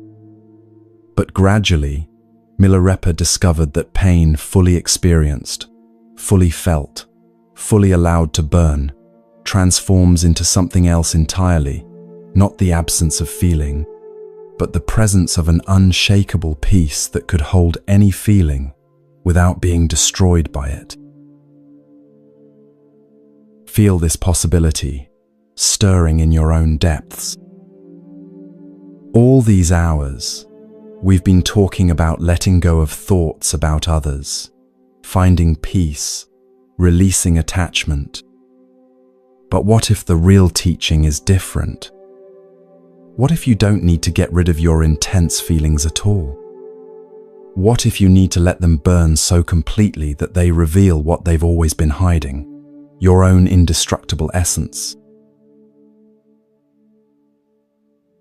Every spiritual tradition speaks of this sacred fire, though they call it by different names. The Christians called it the dark night of the soul. The Sufis called it Fana, the annihilation of the false self. The Buddhists spoke of the bardo, the space between death and rebirth, all describing the same terrifying and liberating process. Everything you think you are must be consumed before you can discover what you actually are. Your obsessive thoughts about someone, they're not the problem. They're kindling.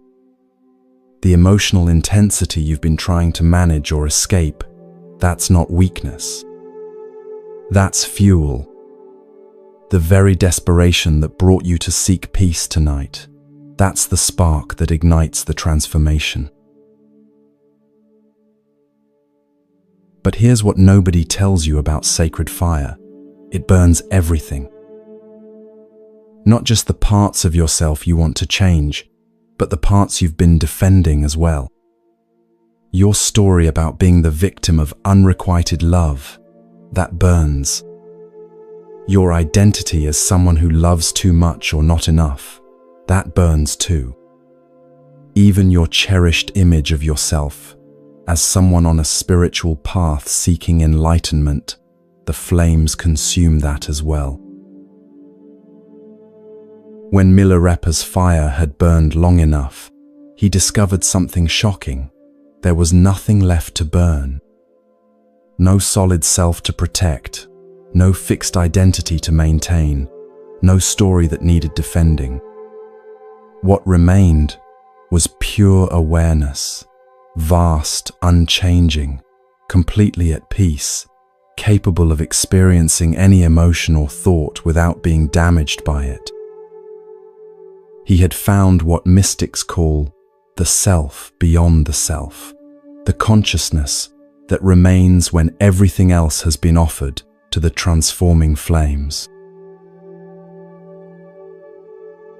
This is what your late-night thoughts about someone have always been preparing you for. Not to find the perfect relationship, or resolve your feelings, or even to find peace from thinking, but to discover what in you is so vast, so indestructible, that it can contain any human experience without being disturbed. The person you can't stop thinking about, they're not your destination. They're your doorway. Your intense feelings aren't proof of your attachment or weakness. They're evidence that you're ready for the fire that reveals your true nature.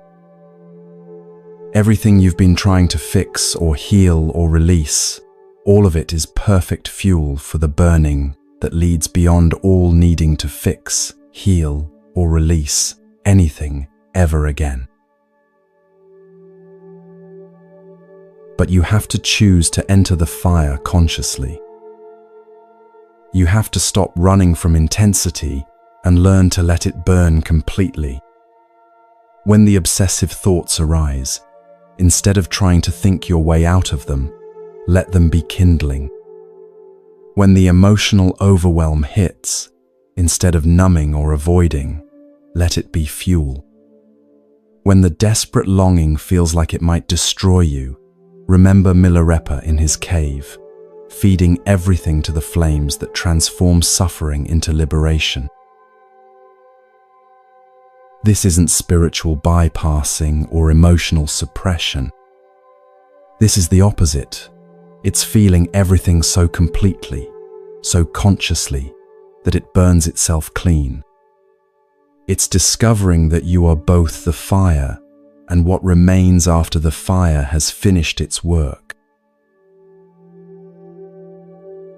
Tonight, as these words dissolve into the silence of your deepening rest, consider this invitation. What if you stopped trying to escape the intensity and started letting it serve its purpose? What if your sleepless nights and circular thoughts and desperate feelings were never punishments, but preparations? What if everything you've experienced has been gathering the perfect kindling for the fire that will reveal who you really are beneath all the stories you've been telling yourself? The flames are already burning, whether you acknowledge them or not. The question is whether you'll consciously offer what needs to be consumed, or keep trying to save pieces of yourself that are already marked for transformation. Either way, the fire will do its work. But when you cooperate with the burning, when you learn to trust the process, something miraculous happens. You discover that what you thought would destroy you actually sets you free. Rest now in the warmth of your own sacred fire. Let it burn as gently or as intensely as it needs to. You are safe in these flames because you are the flames. You are the consciousness that remains when everything combustible has been offered to the light.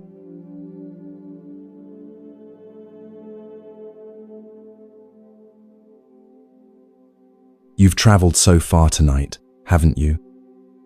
Past the safe territories of normal sleep remedies and gentle wisdom, into landscapes where profound transformation becomes inevitable. The person listening now is not quite the same person who began this journey hours ago. And in this chapter, we encounter the most dangerous teaching of all, the one that destroys every spiritual concept you've ever held sacred. In medieval Japan, there lived a Zen monk named Ikkyu, who scandalized the religious establishment by refusing to act enlightened. While other monks spoke in hushed tones about transcendence and detachment, Ikkyu could be found in taverns, writing love poems to courtesans, drinking sake, and laughing so loudly that neighbors complained. When criticized by his more pious colleagues, he would shrug and say, "I'm just a human being who happens to understand the ultimate truth." The scandal wasn't his behavior, it was his complete comfort with contradiction. Ikkyu claimed to have achieved the highest spiritual realization while simultaneously admitting to being hopelessly infatuated with a woman named Mori. He wrote explicit poetry about their physical relationship, alongside profound sutras about the nature of emptiness. He meditated for hours each morning, then spent his evenings in brothels, discussing philosophy with prostitutes who, he insisted, understood Buddha nature better than most abbots. Other monks were horrified. "How can you claim spiritual attainment while indulging in such worldly desires?" they demanded. "How can you speak of liberation while clearly being attached to this woman?" Ikkyu's response became legendary. "You think enlightenment means the end of human experience. I discovered it's actually the beginning of truly experiencing what it means to be human." He explained it this way: "Before awakening, I thought desire was my enemy and tried to kill it. After awakening, I realized desire and emptiness are the same energy expressing itself differently. Now I can be completely in love and completely free simultaneously. The secret isn't eliminating feelings, it's understanding that the one who has feelings is ultimately an illusion." His most famous teaching came when a student asked, "Master, how can you love Mori so intensely if you understand that everything is impermanent?" Ikkyu smiled and said, "Because I understand impermanence completely, I can love her completely. When you truly grasp that this moment will never come again, when you fully accept that she will age and die and I will lose her, when you realize that this love itself is a temporary flame dancing in infinite emptiness, only then can you love without holding back. Only then can you dive into the experience without needing it to be permanent. Stop and feel the revolution occurring in your understanding. Everything we've explored tonight, all the teachings about letting go, finding peace, releasing attachment, what if they were just preparation for this moment when you discover that the goal was never to stop feeling intensely? What if the real teaching is learning to feel everything more fully, while knowing that the one who feels is ultimately a beautiful fiction? Ikkyu had discovered what mystics call the ultimate paradox. You can be completely engaged and completely detached at exactly the same time. Not detached from experience, but detached from the story that there's a solid self having the experience. He could love Mori desperately because he knew that both Ikkyu and Mori were temporary appearances in consciousness, like waves in an ocean that's simultaneously calm and stormy. This isn't spiritual bypassing or philosophical games. This is the most practical teaching possible for your sleepless nights and circular thoughts. You don't need to stop thinking about someone. You need to stop believing in the reality of the thinker. Right now, thoughts about someone are arising in your awareness. But who is having these thoughts? You might say, "I am," but can you find this I anywhere? Look closely. There are thoughts appearing, feelings arising, sensations occurring, but where is the solid entity you call yourself? IQ realized that the whole drama of spiritual seeking is based on a case of mistaken identity. When you truly investigate, you discover something shocking. Thoughts think themselves, feelings feel themselves. Awareness is aware of itself. The suffering comes from the illusion that there's someone separate from these experiences who owns them, judges them, or needs to control them. But when you see through that illusion, you can have any experience without being damaged by it. IQ could be madly in love because he knew that love was loving itself through the temporary form he called IQ.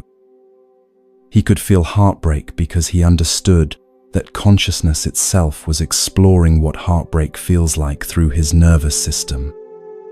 He could think obsessively about Mori because he recognized obsessive thinking as another movement of the same infinite awareness that was simultaneously completely at peace. This is why he refused to act holy. Holiness, he realized, isn't about transcending human experience. It's about recognizing the sacred nature of every human experience, including the messy, contradictory, beautifully flawed ones. Your obsessive thoughts about someone aren't obstacles to enlightenment. They're enlightenment expressing itself as obsessive thoughts. But here's where it gets dangerous. This teaching can only be understood after you've exhausted yourself trying every other approach. You have to genuinely attempt to let go, find peace, release attachment, control your mind, and discover that none of it works permanently. Only when you've tried everything else do you become ready for IQ's radical acceptance. What if there's nothing to fix, because there's no one broken? The person you can't stop thinking about isn't your problem. The thoughts aren't your problem. The feelings aren't your problem. The problem is believing that these experiences belong to a separate self that could be damaged by them. When you see through that story, you can have any experience without needing it to be different. IQ wrote, "That stone Buddha in the temple has no feelings and no problems, and no enlightenment either. I'd rather be a feeling, thinking, desiring, loving, suffering human being who knows what they really are than a perfect statue that knows nothing at all." This is the teaching that destroys every spiritual concept you've ever held. There's nothing to achieve because you're already what you've been seeking. There's nothing to transcend because transcendence and involvement are the same movement of consciousness. There's nothing to heal because wholeness includes every seeming broken piece. There's no one to enlighten because the seeker and the sought are one awareness appearing as two. Your overthinking isn't a spiritual failure. It's consciousness exploring what overthinking feels like. Your obsessive love isn't an attachment problem. It's awareness investigating the texture of obsession. Your desperate seeking for peace isn't evidence of being unenlightened. It's enlightenment playing at seeking itself. Tonight, stop trying to fix your experience and start marveling at its perfect spontaneity. Stop trying to become someone else and start recognizing what you already are beneath every story you tell about yourself. Stop trying to find peace and notice the awareness that remains peaceful even in the midst of mental chaos. Ikkyu's final joke was this. He spent his whole life helping people realize that they were already free, then laughing at their relief when they discovered they'd never been imprisoned. The cage was always open. The chains were always imaginary. The seeking was always the very freedom it sought to find. You are already free to think about anyone you want to think about. You are already free to feel any intensity of emotion. You are already free because you are the freedom in which all experience arises and dissolves. The question was never how to escape your humanity. It was how to recognize the divinity that's always been living itself as your perfectly imperfect human experience. Rest now in this ultimate recognition. You are the consciousness in which the whole drama of seeking and finding appears. You are what remains when every teaching dissolves into direct knowing. You are what was never born and will never die, temporarily pretending to be someone who thinks they need to find peace. The game is over. You won before you started playing.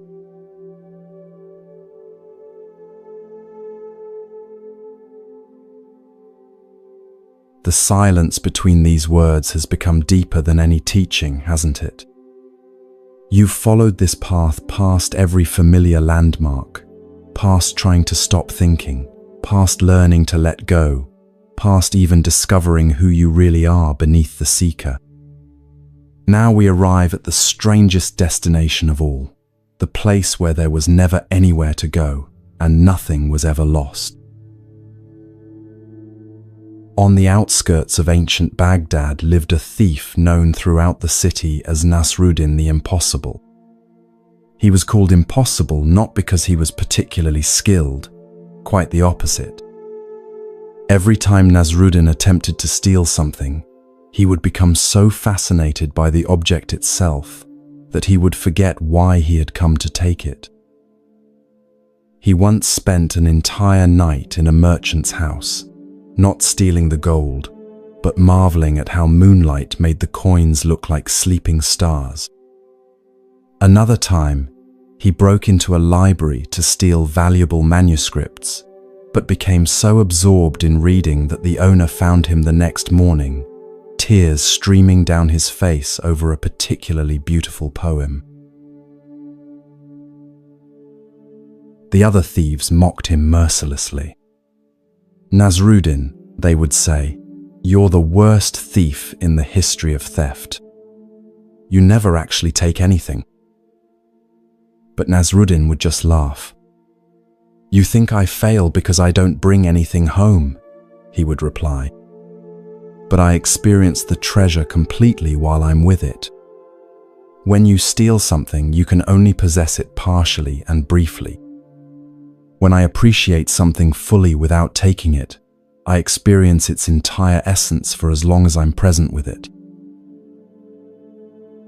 One night, Nasruddin heard about the most precious treasure in all of Baghdad, a mystical mirror owned by a wealthy Sufi master that was said to show viewers their true face.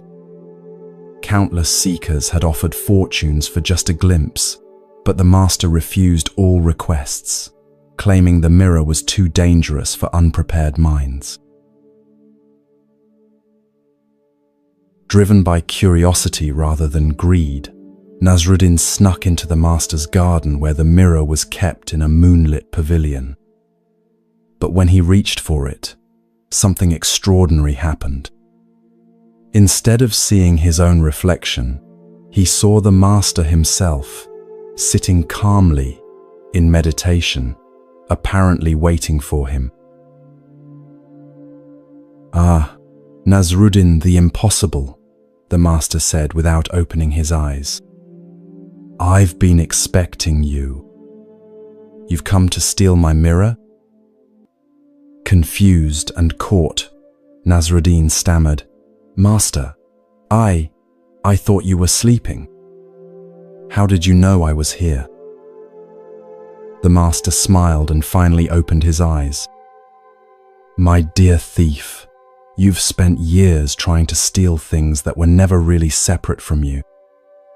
Tonight, you've come to steal something that you already are.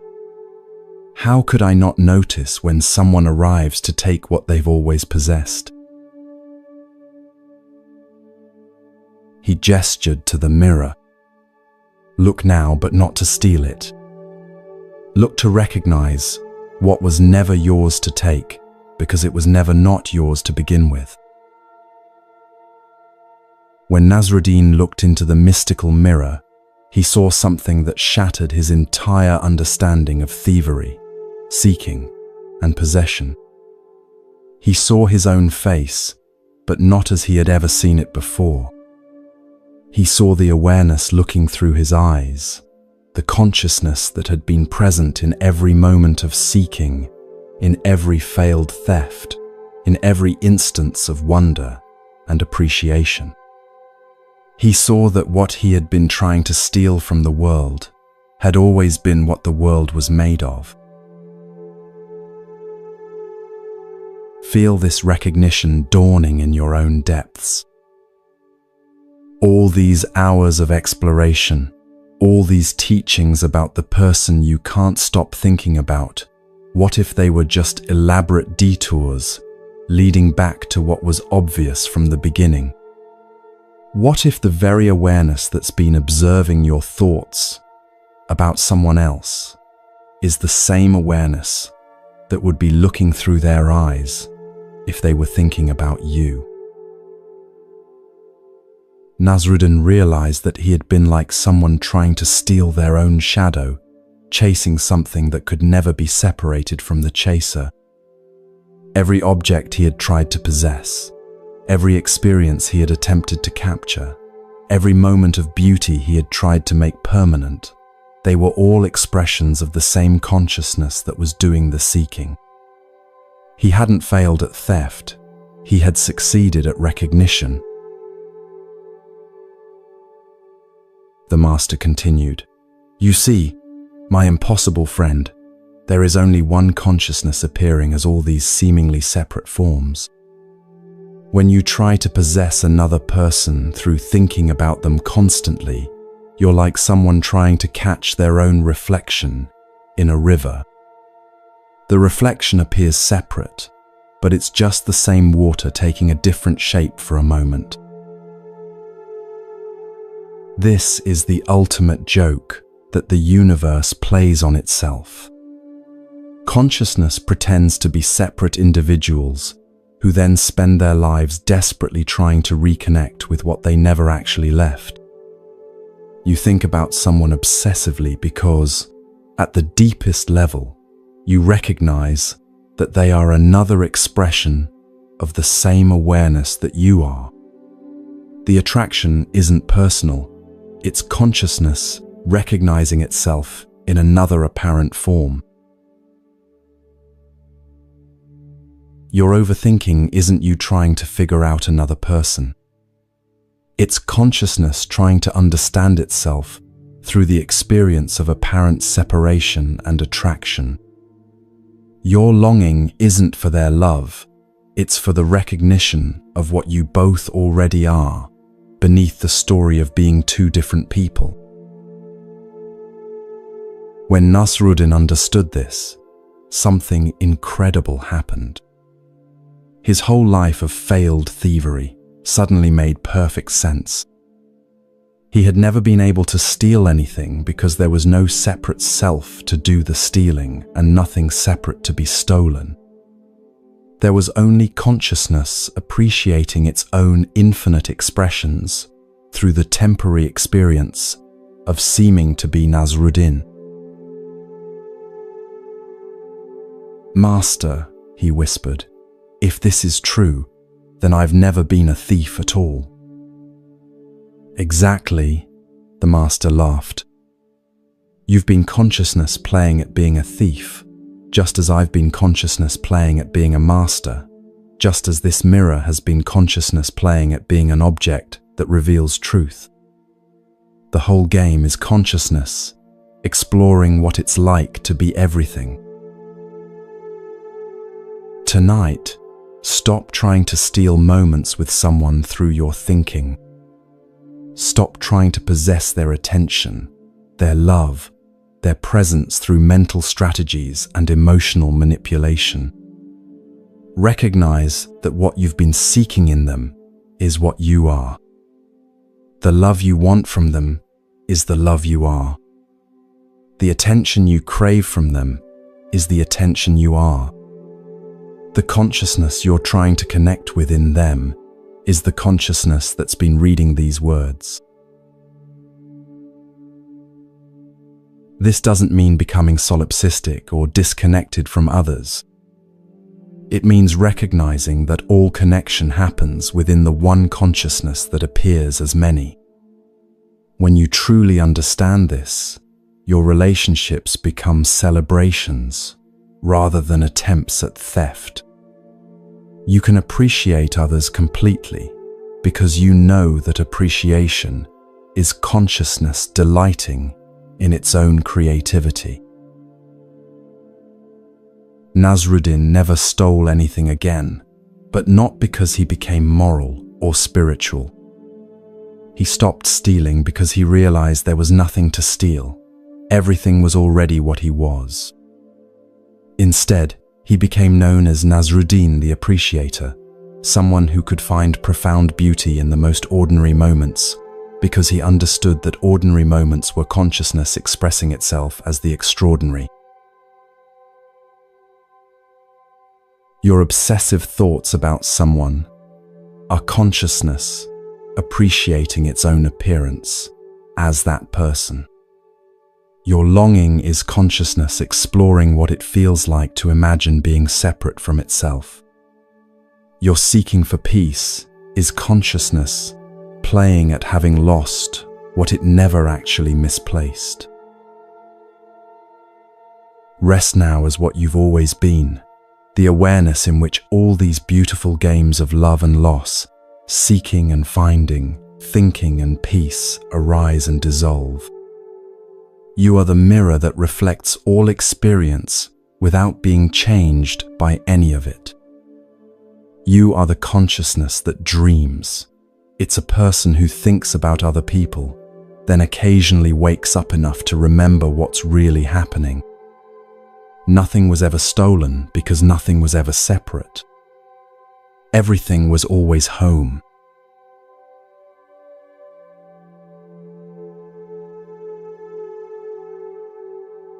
By now, you might have noticed that something strange has been happening to the listener of these words.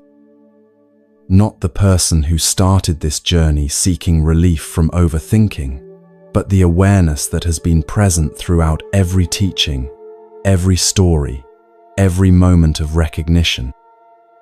That awareness has remained constant, while everything else, thoughts, feelings, identities, even the seeker seeking peace, has revealed itself to be temporary weather patterns in an unchanging sky.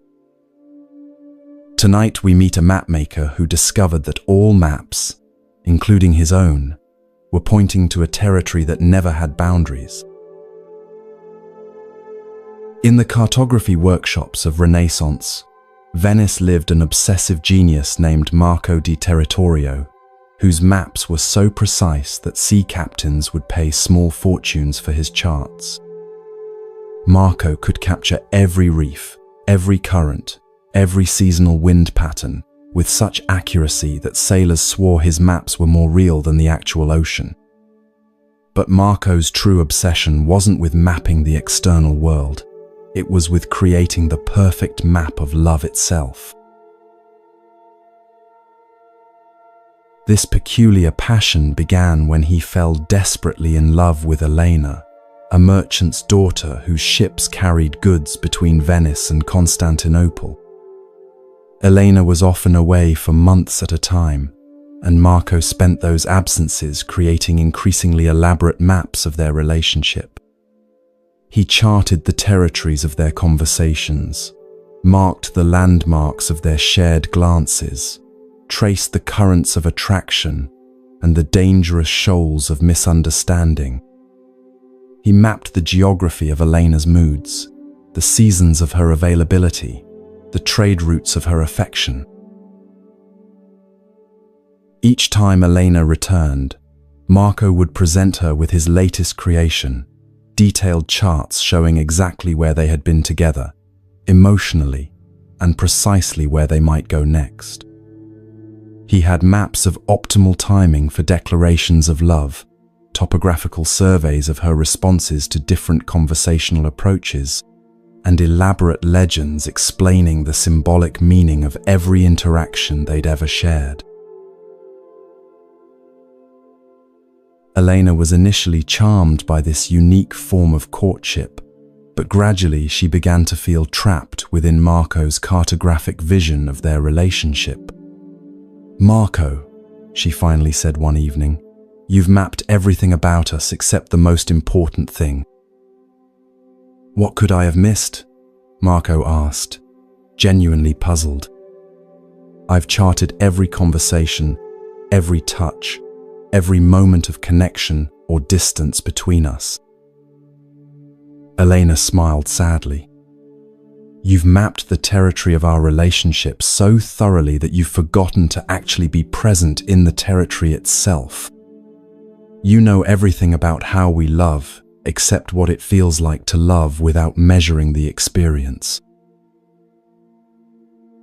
That night, Marco stared at his collection of relationship maps covering every wall of his workshop. Thousands of hours spent documenting, analyzing, and charting the landscape of love. Yet Elena was right. Somewhere in all that mapping, he had stopped experiencing the actual territory. He had become so skilled at representing love that he had forgotten how to simply love. In desperation, Marco decided to create one final map, the most ambitious cartographic project of his career. He would map the territory of his own consciousness, chart the exact location where love resided within awareness itself. If he could find love's precise coordinates in the geography of his own being, surely he could navigate directly to it whenever he chose. For months, Marco worked on this interior cartography. He mapped the regions of memory where Elena's image lived, charted the emotional currents that carried thoughts of her through his awareness, traced the neural pathways of longing and attachment.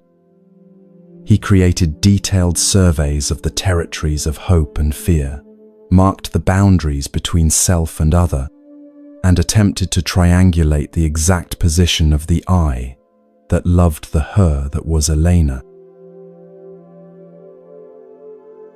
But the more precisely Marco tried to map the interior landscape of love, the more elusive it became. Every time he thought he had pinpointed love's location, he realized he was looking at love from somewhere else, which meant the real location was wherever he was looking from, not what he was looking at. When he tried to map the mapper, he discovered an infinite regression of awareness, aware of itself being aware. One dawn, exhausted and defeated, Marco stood before his workshop walls, now covered with maps of maps of maps, each one more abstract than the last, each one pointing toward a territory that seemed to recede the closer he got to charting it. In that moment of complete cartographic failure, something unprecedented occurred. Marco stopped looking at the maps and simply looked. Not at any particular thing, but with the pure seeing that had been present before any map was ever drawn. The awareness that had been trying to map itself suddenly recognized that it was not a territory that could be mapped, it was the unchanging space in which all territories appeared. Love was not a location to be found, it was the finding itself. It was not an experience to be charted, It was the experiencing in which all experiences arose and dissolved. In that recognition, Marco understood why his relationship with Elena had become so strained. He had been trying to love her from the position of being a separate self who could possess, understand, and navigate love as if it were external territory. But love is not something consciousness has. Love is what consciousness is when it recognizes its own nature appearing as another form. Feel this shift occurring in your own understanding. All the strategies you've used to think your way to peace with someone, all the attempts to map the territory of their feelings or chart the currents of their responses, what if they were all based on a fundamental cartographic error? What if you were trying to map something that has no location because it's the space in which all locations appear? The person you think about constantly is not separate territory that you need to navigate toward. They are consciousness appearing as someone else within the same awareness that you are. Your overthinking is not a journey toward understanding them. It's consciousness exploring what it feels like to imagine being separate from itself. The peace you seek is not a destination to be reached, but the space in which the entire journey of seeking appears. Marco's final map was blank. Not empty, but full of the pure potential from which all territories emerge. He realized that every map he had ever drawn was actually a drawing on the surface of this unlimited space of awareness. The territory was not something to be mapped. It was what made all mapping possible. When Elena returned from her next voyage, she found Marco sitting quietly in his workshop, surrounded by blank parchments. "Have you given up cartography?" she asked. Marco smiled with a peace she had never seen before. "I discovered that the most important territory can't be mapped because it's what makes mapping possible. I can love you now without needing to chart where that love is going or where it's been. Love doesn't happen in territory. Territory happens in love." Your thoughts about someone are not obstacles to peace. They are peace exploring what it's like to seem agitated. Your seeking for understanding is not separate from what you seek to understand. It's consciousness investigating its own nature through the experience of apparent confusion. You are not lost in the territory of overthinking. You are the awareness in which the entire landscape of thinking appears.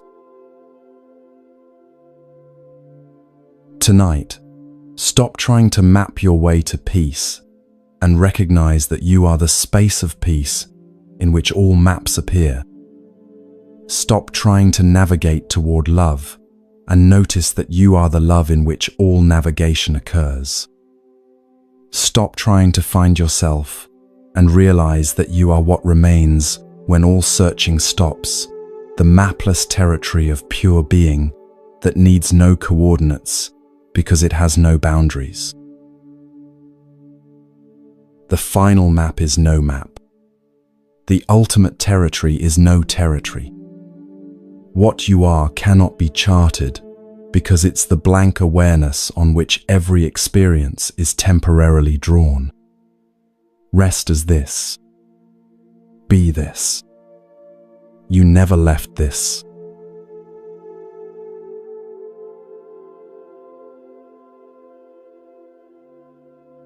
We've entered the deepest hours of night now, haven't we? That mysterious time when the boundary between dreaming and waking becomes gossamer thin, when profound recognitions slip through the cracks of ordinary understanding like water through fingers. You've followed this path beyond every teaching, past every story, through the dissolution of even the seeker who began this journey. Now we arrive at the most intimate encounter possible, the moment when the very question that brought you here turns to look at itself. In the mountain monasteries of ancient Tibet, there lived a monk named Gyatso who had devoted 27 years to a single inquiry. Not meditation on love or compassion or enlightenment, but an investigation into the nature of questions themselves. This peculiar focus began when he was 17 years old and madly infatuated with a young woman from his village. Every night, lying awake in his cell, the same question tortured him. Why can't I stop thinking about her? That question led to other questions. What is the I that thinks these thoughts? Who is the one who wants to stop thinking? What is the nature of the mind that seems so difficult to control? Each answer only generated more questions, until Gyatso realized he was trapped in an infinite spiral of inquiry that led everywhere except to the peace he desperately sought. Most monks would have abandoned this approach and returned to traditional practices, chanting, visualization, prostrations. But Gyatso was possessed by a peculiar intuition that the very compulsion to question contained its own resolution. Instead of trying to answer his questions or escape from them, he began to investigate the questioning itself. What was it that made a question arise? Where did questions come from? What was the source of the urge to know? For years, Gyatso sat with this meta-inquiry, watching questions bubble up from some mysterious depth, observing how they captured his attention, noting how they dissolved back into silence when left unattended. He discovered that questions were like visitors, some polite and brief, others demanding and persistent, but all of them temporary guests in the awareness that received them. One winter morning, as snow fell silently outside his window, Gyatso was sitting with his original question, why can't I stop thinking about her? But instead of trying to answer it or escape from it, he asked the question a question. Who wants to know why you can't stop thinking about her? In that moment, something extraordinary happened. The question turned inside out. Instead of being a problem seeking a solution, it became a pointer, directing attention toward the source of all questioning. Gyatso realized that he had been so focused on the content of his questions that he had never noticed the questioner. But when he looked for the questioner, he found something startling. There was no separate entity asking questions. There was only questioning arising spontaneously in awareness, the same way thoughts arose, the same way breathing occurred, the same way snow fell outside his window. The questioner was just another thought, appearing in the space of consciousness. This recognition shattered Gyatso's entire spiritual framework. If there was no separate self asking questions, then there was no problem to be solved. If the questioner was itself just another appearance in awareness, then who was suffering from obsessive thoughts? Who needed to find peace? Who required liberation from mental patterns? Feel this recognition reverberating through your own investigation. Right now, as these words are being heard, is there a separate entity listening to them? Or is there simply hearing happening in awareness? When thoughts about someone arise in your mind, is there actually a thinker thinking those thoughts? Or is there just thinking occurring in the same consciousness where these words are appearing. Gyatso discovered that the entire spiritual search was based on a case of mistaken identity. Consciousness had imagined itself to be a separate individual who had problems, who needed solutions, who sought peace from suffering. But when consciousness looked directly at itself, it found no individual anywhere, only pure awareness appearing as all experience, including the experience of seeming to be someone who suffered. The woman he had obsessed over for decades was not separate from this awareness. His thoughts about her were not problems occurring to someone. They were movements of consciousness itself, as natural and purposeless as waves on the ocean. His seeking for peace from obsessive thinking was consciousness playing at having lost what it never actually misplaced. This is the ultimate question that questions itself. Who is asking for freedom from overthinking?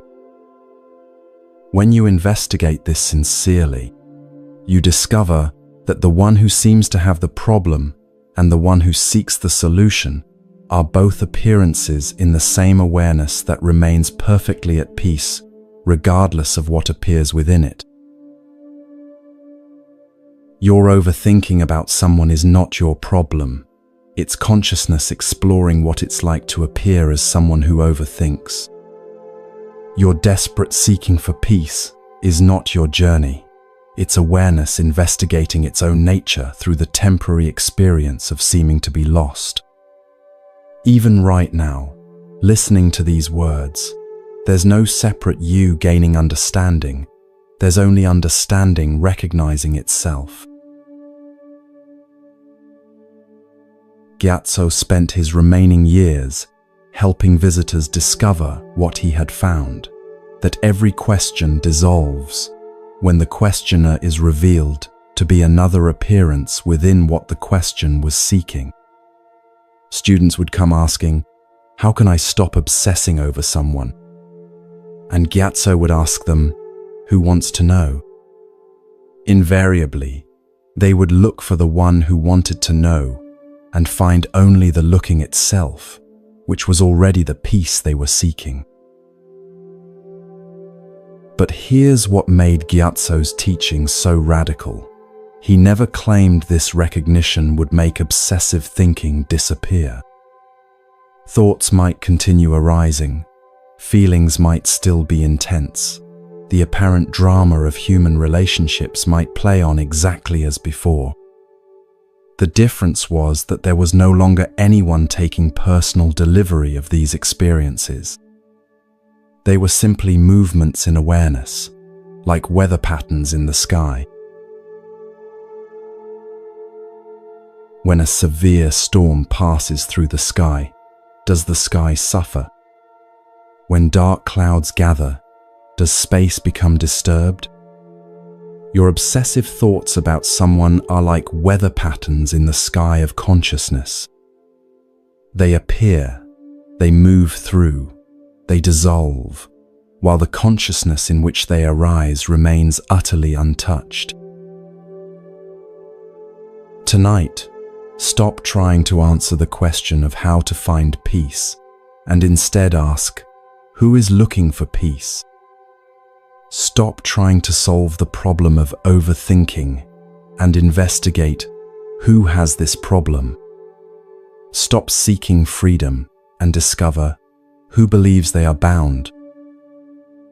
When the questioner is revealed to be another question appearing in awareness, all seeking stops naturally.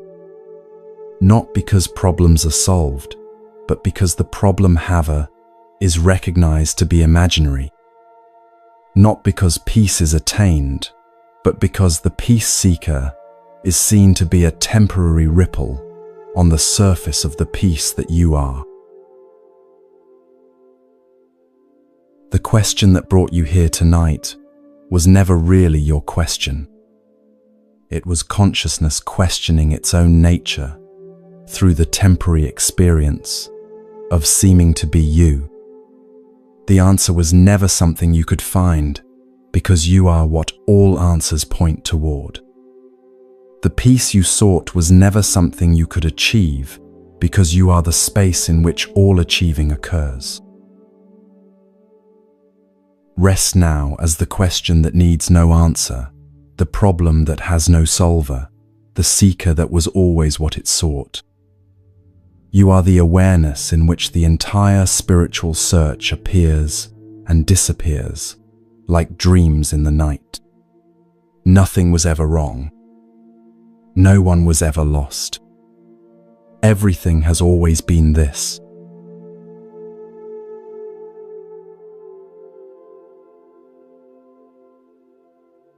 In this cathedral of deepening silence, where hours have dissolved like salt in warm water, something has been quietly completing itself. Not the you who began this journey seeking relief from persistent thoughts, but the recognition that has been present all along, watching, knowing, remaining untouched by every story of seeking and finding. Tonight, we visit a library that contains every story ever written, yet remains eternally empty.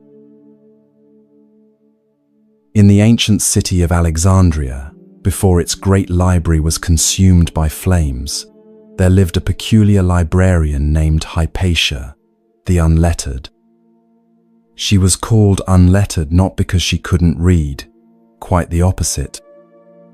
Hypatia had read every scroll, every manuscript, every fragment of text that passed through the library's doors.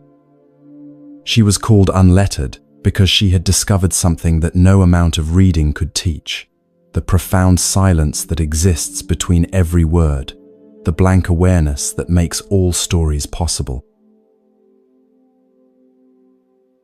Hypatia's obsession began, like so many obsessions, with love unrequited. A visiting scholar named Apollodorus had captured her imagination so completely that she found herself unable to concentrate on her work. Instead of cataloguing texts, she spent her days writing elaborate fantasies about their possible future together, stories within stories, nested narratives that grew more complex with each passing week. She wrote about conversations they might have among the scrolls of poetry. She crafted dialogue for walks they would take through the library's moonlit corridors. She imagined scenarios where he would suddenly realize her worth, where he would declare his love between the shelves of philosophy texts, where their romance would unfold like the most beautiful story ever written. Her obsession became literary. Each thought about him transformed into elaborate narrative fiction.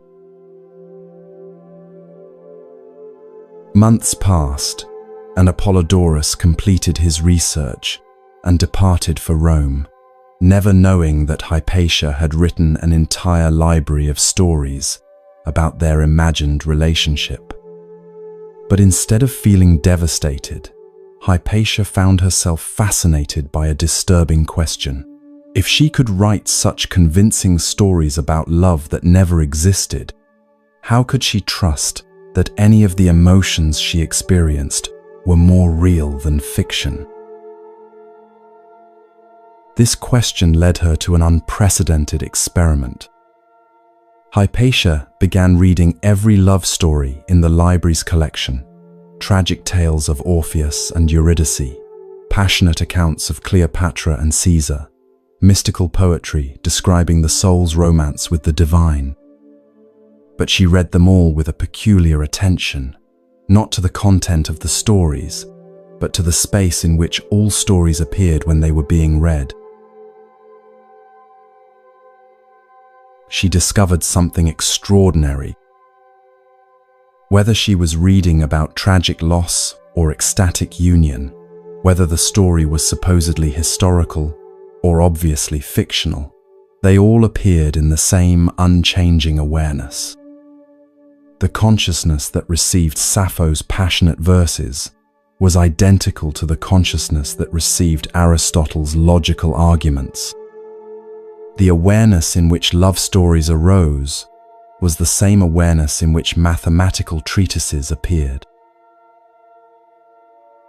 But more remarkably, Hypatia realized that this awareness was completely unaffected by the content of any story. Reading about heartbreak didn't break the consciousness that received the story. Reading about passion didn't inflame the awareness that witnessed the words. The space in which all stories appeared remained perfectly peaceful, regardless of whether the stories were tragic or comic, romantic or philosophical. One evening, as she sat surrounded by scrolls containing every conceivable human experience translated into text, Hypatia had a recognition that changed everything. She realized that her own life, her love for Apollodorus, her obsessive thinking, her seeking for resolution, was just another story appearing in the same awareness that received all the other stories. But unlike the stories written on parchment, she had been mistaking her life story for reality. The thoughts about Apollodorus that had consumed her for months were no more real than the characters in the scrolls around her. They were all movements of consciousness, temporary stories arising and dissolving in awareness. The difference was that she had been identifying with her personal story so completely that she had forgotten she was the awareness in which all stories, personal and fictional, appeared. Feel this recognition stirring in the depths of your own understanding. The person you can't stop thinking about, they exist as a character in a story that consciousness is telling itself. Not an unreal character, but not more real than the awareness in which their character appears. Your thoughts about them are like words on a page being read by the consciousness that you are. Hypatia began what she called reading life like literature. When obsessive thoughts about Apollodorus arose, she would observe them with the same detached fascination she brought to reading fictional narratives. When emotions of longing appeared, she would notice them as plot developments in the ongoing story of Hypatia the Seeker. When new chapters of hope or despair unfolded in her inner drama, she remained present as the reader, rather than getting lost in the story being read. This practice revealed something that no philosopher had ever written about: the profound relief of recognizing yourself as the reader rather than the character being read about. Characters in stories suffer according to their plot requirements, but the consciousness that reads about their suffering remains completely at peace. Even when reading the most tragic tales, awareness itself is never damaged by the content it receives. Your life story, including your obsessive thoughts about someone, is like a book that consciousness is reading. The story might contain chapters of unrequited love, plot twists of hope and disappointment, dramatic scenes of longing and confusion. But you are not the character in this story. You are the awareness in which the story appears when it's being read. And awareness is never harmed by any story, no matter how tragic or intense. Hypatia discovered that this shift in perspective didn't make her life less meaningful or emotional. Stories could still be beautiful, moving, and engaging. But she was no longer trapped inside them, no longer mistaking the character for her true identity. She could participate fully in the unfolding story of her life, while remaining free as the consciousness that witnessed the participation. When visitors came to the library seeking texts about healing heartbreak or finding true love, Hypatia would smile and say, "All the stories are here, but none of them will tell you what you really want to know." When they asked what that was, she would reply, "You want to know who's reading the story of your life." But that can't be found in any text, because it's what makes reading possible. The great library of Alexandria burned, they say, and all its stories were lost to history. But Hypatia knew that no story is ever really lost, because awareness itself is the eternal library in which all possible stories appear. Every human experience that has ever occurred was just consciousness reading itself as temporary characters in an infinite drama. Tonight, recognize yourself as the library rather than any particular book within it. You are the awareness in which the story of overthinking about someone appears, not the character who is doing the overthinking. You are the consciousness in which all relationships unfold, not any particular person seeking love or resolution. You are the eternal reader of the infinite story that consciousness tells itself. The story may continue. Thoughts about someone may still arise. Emotions may still flow. The drama of human relationship may keep unfolding in new chapters. But you know now what Hypatia discovered in her library of unread stories. You are not contained within any narrative, no matter how compelling.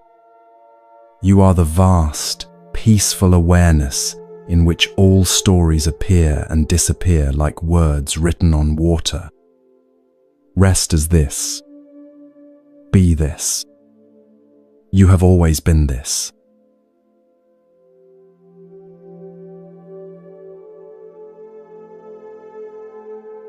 The deepest hours of night have arrived, haven't they? Those sacred moments when the membrane between worlds becomes so thin that what seemed solid during daylight reveals itself as gossamer and shadow.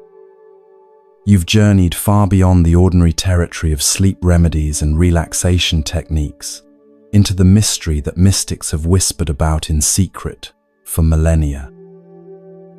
Tonight we encounter the ultimate paradox, the dream that awakens to its own dreaming nature without the dream ending. Long ago, in a time that exists outside of historical records, there lived a woman known only as the Dreamer of Samarkand. No one knew her real name because she claimed to have forgotten it upon discovering that names, like everything else, were temporary costumes that consciousness wore while playing different roles in its own infinite drama. The dreamer spent her days in the marketplace, appearing to buy bread and cloth like any ordinary merchant, but her nights were devoted to a practice so unusual that even seasoned mystics found it disturbing. Every evening, the dreamer would lie down and consciously enter the dream state while maintaining awareness that she was dreaming. But unlike lucid dreamers who use this awareness to control their dream environments, the dreamer did something far more radical. She would dream about being someone obsessed with another person, then watch what happened when the dream character discovered they were only a dream. Night after night, she would become different dream characters, a merchant's daughter pining for a traveling poet, a scholar obsessing over a temple dancer, a warrior consumed with thoughts of an enemy's wife. Each character would experience the full intensity of human longing, the sleepless nights of circular thinking, the desperate strategies to win love or understanding. But at the peak of each obsession, the dreamer would allow the dream character to recognize their dream nature without the dream dissolving. What she discovered in these experiments defied everything spiritual teachers claimed about awakening. When a dream character realized they were being dreamed, they didn't disappear or become less real to themselves. Instead, they experienced the most profound liberation imaginable. They could continue being completely engaged in their dream drama while knowing with absolute certainty that none of it could ultimately harm them. The merchant's daughter could love the traveling poet with unprecedented passion because she knew that even if he never returned, the dreamer dreaming her would remain untouched. The scholar could think obsessively about the temple dancer with total intensity because he understood that his thoughts were just the dreamer exploring what obsessive thinking felt like through his character. The warrior could feel consumed with desire because she knew that consumption itself was just another experience the dreamer was having through her apparent form. One night, something unprecedented occurred in the dreamer's practice. She dreamed herself as a young woman named Yasmin, who was lying in bed unable to sleep, tortured by thoughts of a man who barely acknowledged her existence. But instead of revealing to Yasmin that she was a dream character, the dreamer allowed Yasmin to discover something even more radical, that the consciousness experiencing Yasmin's obsessive thinking was itself being dreamed by an even more fundamental awareness. Yasmin realized that her thoughts about the man were dreams within dreams within dreams, infinite layers of consciousness experiencing itself through apparent separation and longing. But more shocking still, she understood that even the dreamer of Samarkand was herself a character in a larger dream being dreamed by the absolute consciousness that has no name, no form, no beginning or end. In that moment of recognition, all the layers collapsed into a single understanding. There is only one consciousness, and it dreams all experiences simultaneously. Your obsessive thoughts about someone are not your personal problem. They are one of infinite ways that consciousness explores its own nature. The person you can't stop thinking about is not separate from you. They are another character in the same dream, played by the same dreamer.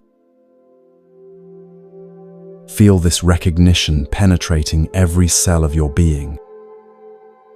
Right now, as these words appear in awareness, you are both the character listening and the consciousness that dreams the listener into existence. The thoughts about someone that have been arising all evening are not obstacles to peace. They are peace exploring what it's like to seem agitated through the dream character you think you are. The dreamer of Samarkand never taught publicly because her discovery was too radical for most spiritual seekers. She had found that awakening doesn't mean the end of human experience. It means the beginning of experiencing humanness with the full knowledge that it's a divine play, a cosmic dream in which consciousness gets to explore every possible way of being. When visitors occasionally sought her out, asking how to stop obsessing over someone, she would laugh gently and say, "You're asking the wrong question. The right question is, who is the dreamer that's dreaming both you and the person you're obsessing about?" When they looked for the dreamer, they discovered what she had found, that the dreamer has no location, no form, no characteristics, other than the pure capacity to dream all experiences into existence. Your overthinking is not a malfunction in the dream. It's one of the ways the dream explores intensity. Your longing for someone is not a mistake in consciousness. It's consciousness investigating what longing feels like when it appears to be divided against itself. Your search for peace is not a journey towards something you lack. It's the dreamer playing at forgetting what it is, so it can experience the joy of remembering. But here's the ultimate paradox. The dreamer discovered, recognizing the dream nature of experience doesn't make experience less vivid or meaningful. If anything, it makes everything more beautiful because you're no longer afraid of any experience destroying you. You can love completely because you know that love is the dreamer exploring its own nature as a parent relationship. You can feel heartbreak fully because you understand that heartbreak is just another costume consciousness wears temporarily. Tonight, stop trying to wake up from the dream of thinking about someone and instead recognize yourself as the consciousness that dreams all thoughts, all relationships, all seeking and finding. You are not trapped in a dream. You are the dreaming itself, temporarily appearing as someone who seems trapped. The person you think about is not separate from your dream. They are another way the same dreamer appears to itself. In the deepest understanding, there is no difference between dreaming and waking, between thinking and peace, between self and other. There is only consciousness dreaming all experiences while remaining forever awake as the dreamer. Your overthinking is the dreamer's exploration of what it's like to seem confused. Your peace is the dreamer's recognition of its own unchanging nature. Both are equally the dreamer, equally consciousness, equally perfect expressions of what you actually are. The dreamer of Samarkand was last seen walking into the desert, but those who knew her understood that she hadn't gone anywhere. She had simply stopped maintaining the appearance of being a separate character and returned to being the dreaming itself. You can do the same right now, without going anywhere, without changing anything about your experience. Simply recognize that you are both the dream character seeking peace and the consciousness that dreams the seeker into existence. Rest now as the eternal dreamer that has never actually fallen asleep. You are the awareness in which all dreams of love and loss, seeking and finding, thinking and peace appear and dissolve. Nothing needs to be resolved because the dreamer is already whole. Nothing needs to be achieved because the dreamer already is everything it could ever dream of being. You are the dream that never forgot it was dreaming, even while appearing to seek awakening.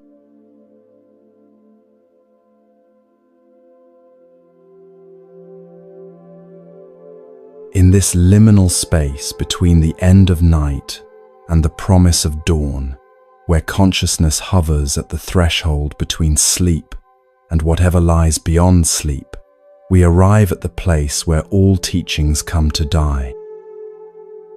Not because they were false, but because they have served their purpose, pointing toward what cannot be taught, only recognized. Tonight we meet someone who discovered that the ultimate truth cannot be spoken, cannot be understood, and most certainly cannot be achieved. There was once a teacher in ancient Japan who became famous throughout the land for never teaching anything. Students would travel thousands of miles to sit with Master Mushin, whose name meant no mind, hoping to receive profound spiritual instruction.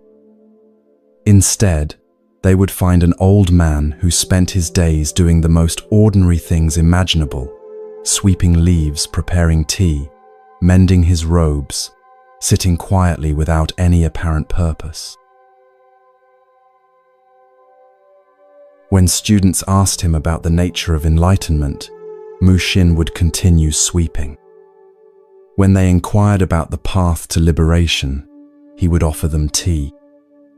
When they begged him to explain how to stop obsessive thinking, he would simply look at them with eyes so clear and empty that students often felt they were gazing into infinite space disguised as an old man's face. One autumn, a young woman named Keiko arrived at Mushin's hermitage, desperate with the now familiar torment of thoughts that wouldn't stop circling around someone she loved. She had studied with every renowned teacher, practiced every meditation technique, tried every method for achieving mental peace. Nothing had worked. Her mind continued its relentless commentary about her beloved's words, actions, and silences. "Master," Keiko pleaded, prostrating herself before Mushin as he raked fallen leaves, "I have exhausted every teaching, every practice, every path. My mind tortures me with endless thoughts about someone I love. Please, I beg you, give me the ultimate teaching that will finally bring me peace." Mushin continued raking for several minutes, then looked up at her with infinite gentleness. "Child," he said softly, "I have no teaching to give you. If I had a teaching, I would be lying to you, because what you are seeking cannot be taught." Keiko felt despair rising in her chest. "Then there is no hope for me, no way to find the peace I seek." On the contrary, Mushin smiled, setting down his rake and sitting on a fallen log. "There is absolutely no way not to find what you seek, because you are already what you seek. The problem is that every teaching, every method, every path assumes you are separate from peace and must travel toward it. But peace is your nature. You cannot achieve what you already are." For the first time in months, Keiko's internal commentary stopped. Not because she had found a technique to silence it, but because something deeper than thought recognized the truth in Mushin's words. "But Master," she whispered, "if I am already peace, why do I experience such mental turmoil?" Mushin pointed to the sky, where clouds were drifting across the afternoon sun. "Is the sky disturbed by the clouds? Does the space between stars suffer when meteors pass through it? Your thoughts about this person you love are like clouds passing through the sky of awareness. The sky doesn't try to get rid of clouds, it simply allows them to pass. They come, they go, and the sky remains unchanged. You think you need to achieve a state where no thoughts arise about this person," he continued. "But that would be like the sky trying to prevent clouds. Instead, recognize that you are the sky, the awareness in which all thoughts appear and disappear. Clouds don't disturb the sky, and thoughts don't disturb awareness." Keiko sat in silence, feeling something shift at a level deeper than understanding. But if this is true, why do the thoughts feel so compelling, so difficult to ignore? "Because," Mushin said, his voice becoming almost inaudible, "you have been taught to identify with the clouds instead of recognizing yourself as the sky. Every spiritual practice, every meditation technique, every method for achieving peace reinforces the illusion that there is someone who needs to achieve something. But what you are cannot be achieved because it was never lost." The sun was setting now, painting the sky in shades of gold and crimson. Mushin and Keiko sat in complete silence as darkness slowly embraced the world. In that silence, Keiko discovered what no teaching could have shown her. She was the silence itself, temporarily appearing as someone seeking silence. "There is nothing to attain," Mushin finally whispered, "because what you are cannot be improved upon. There is nothing to understand because what you are is prior to all understanding. There is nothing to achieve because what you are is already complete.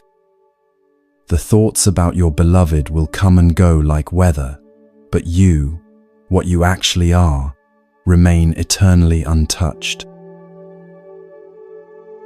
In that moment, Keiko realized why Mushin never taught anything. Any teaching would suggest there was something to be learned, someone to learn it, and somewhere to go. But the truth is that there is only consciousness, appearing as all experiences while remaining forever free of any experience.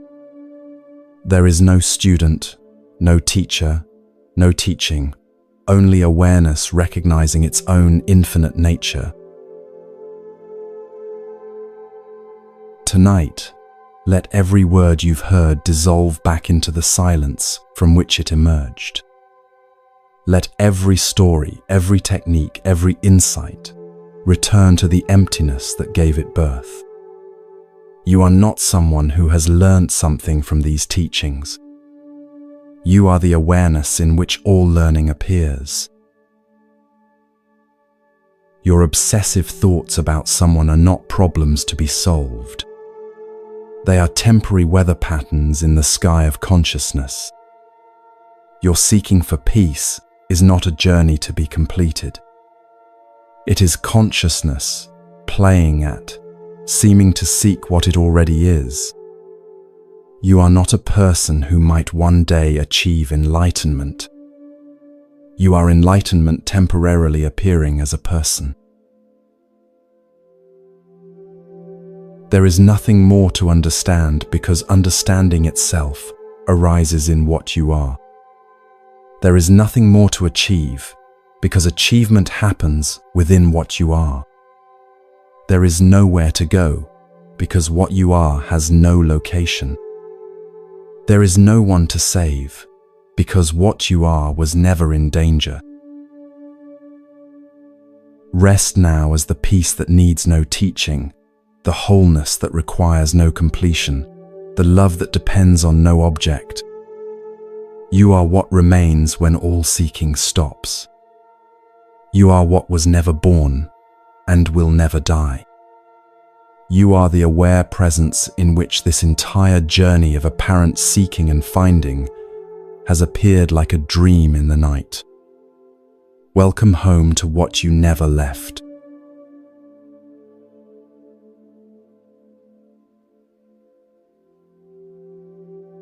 In this deep well of night, where even the concept of time has grown thin and translucent, you rest now at the edge of something that cannot be named. We have traveled together through stories that dissolved into recognition, through teachings that pointed beyond themselves, through the very dismantling of the seeker who began this journey. And now we arrive at the most intimate moment possible, the silence that exists before any word is spoken, before any thought arises, before any story begins. There is an ancient legend, whispered in the hidden corners of mystical traditions, about the first word that was never spoken.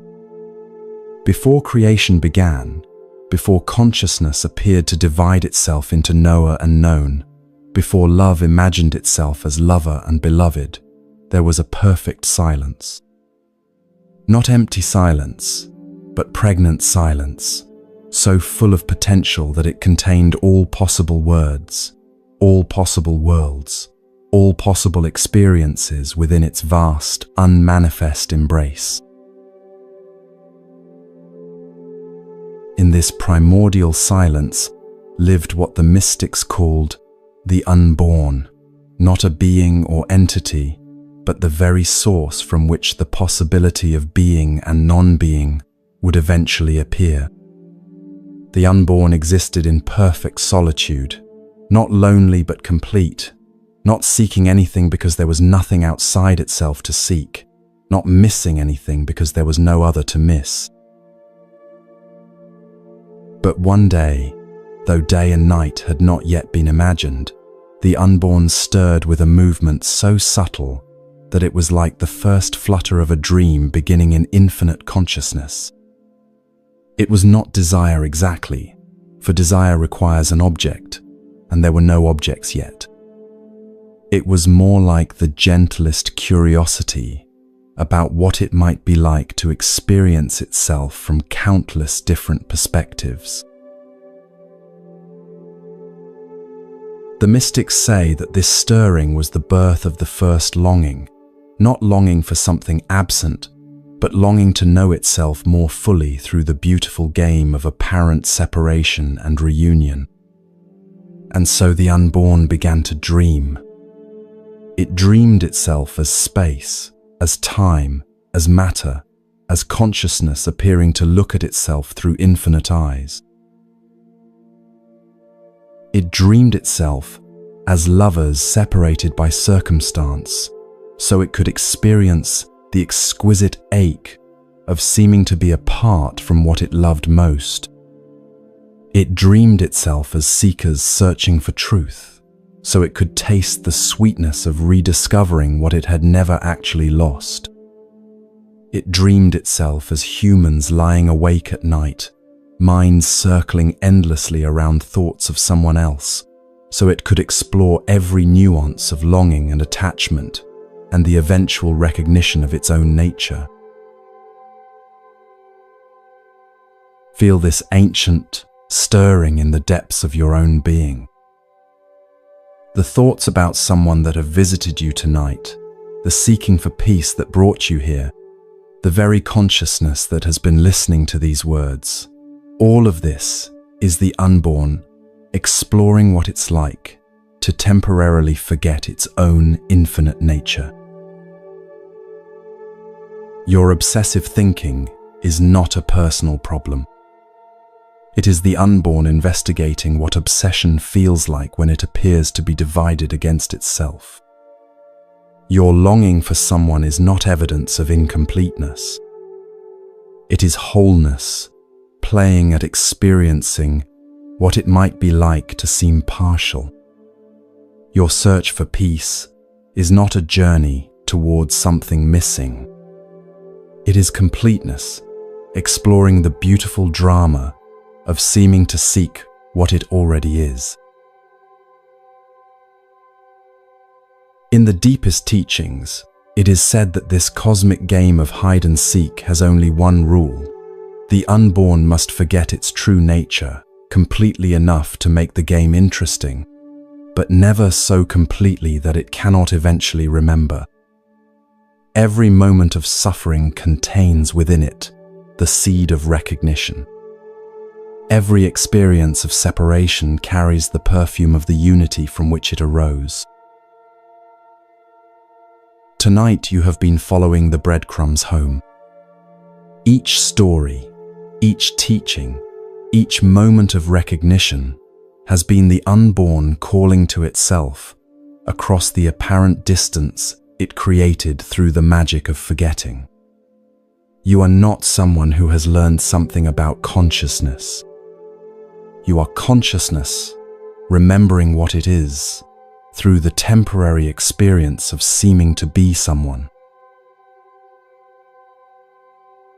But now we approach the most delicate moment in any awakening.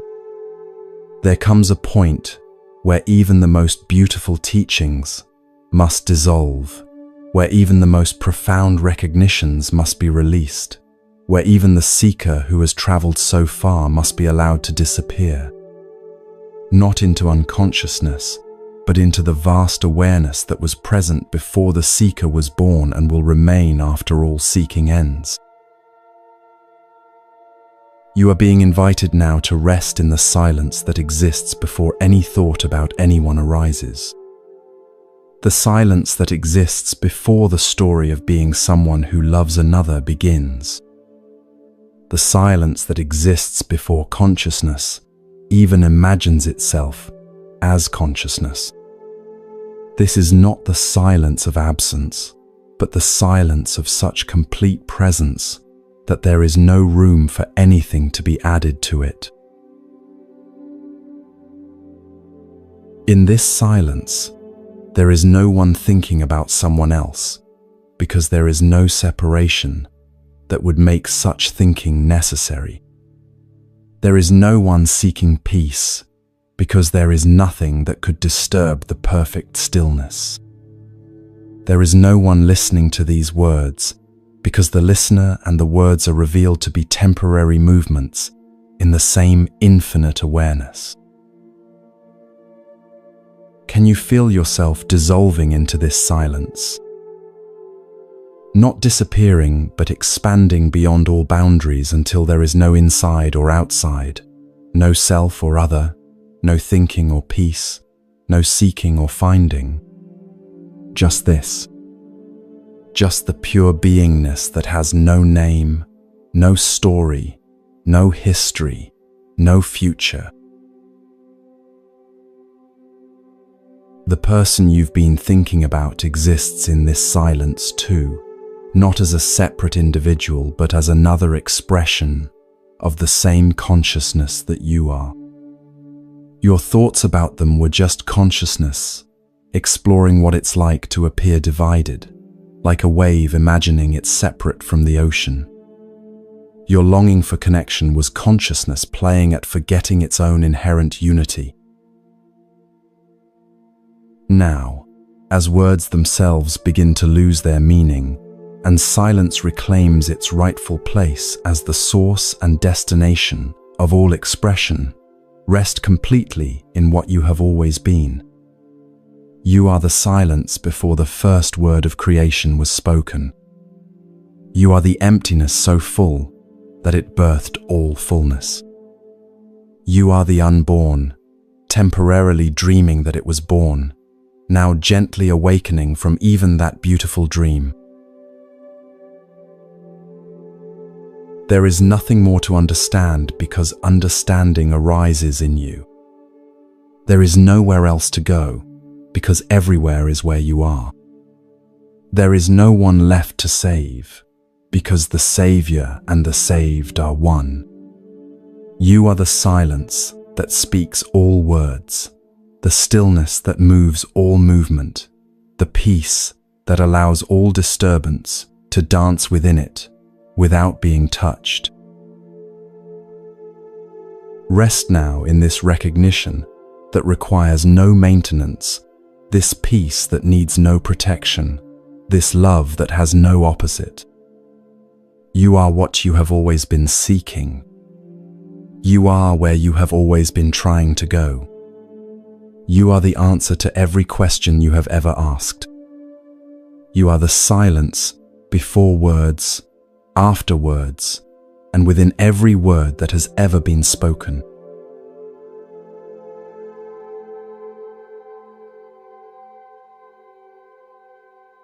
And so we arrive at the place where all journeys end and none have ever begun. In this sacred hour before dawn, you rest in the recognition that was present at the very beginning of these words, waiting patiently through every story for this moment of homecoming. There is a final story, though it is not really a story at all.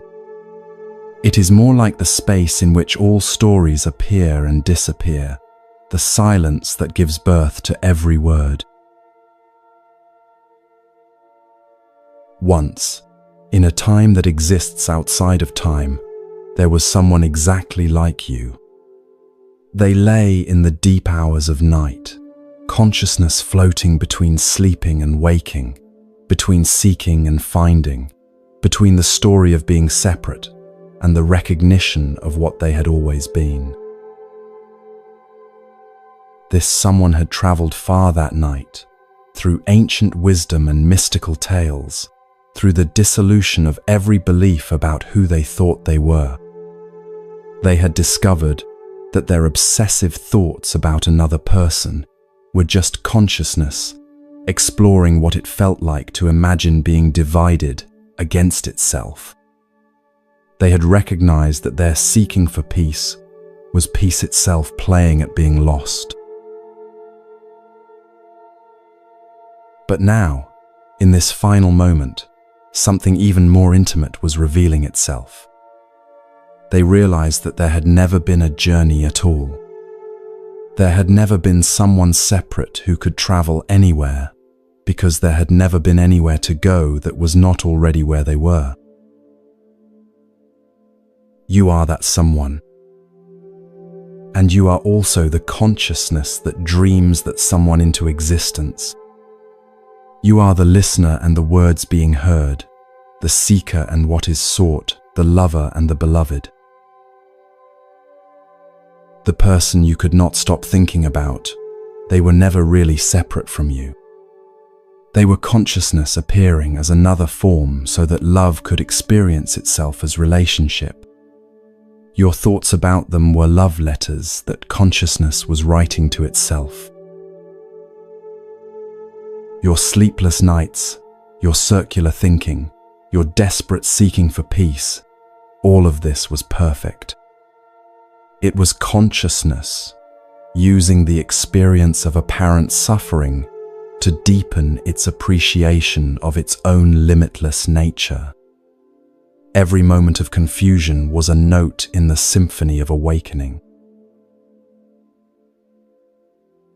Now, as these final words dissolve into silence, you rest in the understanding that understanding itself is unnecessary. You are prior to knowledge and ignorance, prior to peace and disturbance, prior to love and separation. The thoughts about someone may continue to arise, or they may not. Feelings of longing may still flow, or they may dissolve completely. None of this matters because you know now what you are beneath all experience. You are the awareness that remains present whether thoughts arise or not. You are the love that exists, whether it has an object or not. You are the peace that is untouched, whether there is inner turmoil or perfect stillness. As dawn approaches, carry this recognition lightly, not as a new belief to maintain, but as the natural perfume of your own being. You cannot lose what you are, just as the sky cannot lose its skyness. When you encounter others, including perhaps the person who inspired this journey, remember that you are meeting yourself in different costumes. When thoughts arise about anyone, let them be like gentle waves on the ocean of awareness. You have returned to where you never left. You have remembered what you never forgot. You have found what was never lost. You have awakened from a dream of separation into the recognition that the dreamer and the dream are one. Rest now in this completion that is also a beginning, this ending that reveals there was never really a story. You are home. You have always been home. You are the home to which all apparent journeys return. Sleep now, if sleep comes, as the awareness that dreams all dreams. Wake, when waking happens, as the consciousness that has never slept. Live each day as the love that has no opposite, the peace that has no enemy. Welcome home, beloved. Welcome to the recognition of what you are, what you have always been. The journey is complete. The seeking has dissolved into the eternal being that you are. From Moonmind Temple, with infinite love, may all beings recognize their true nature. May love recognize itself everywhere it looks.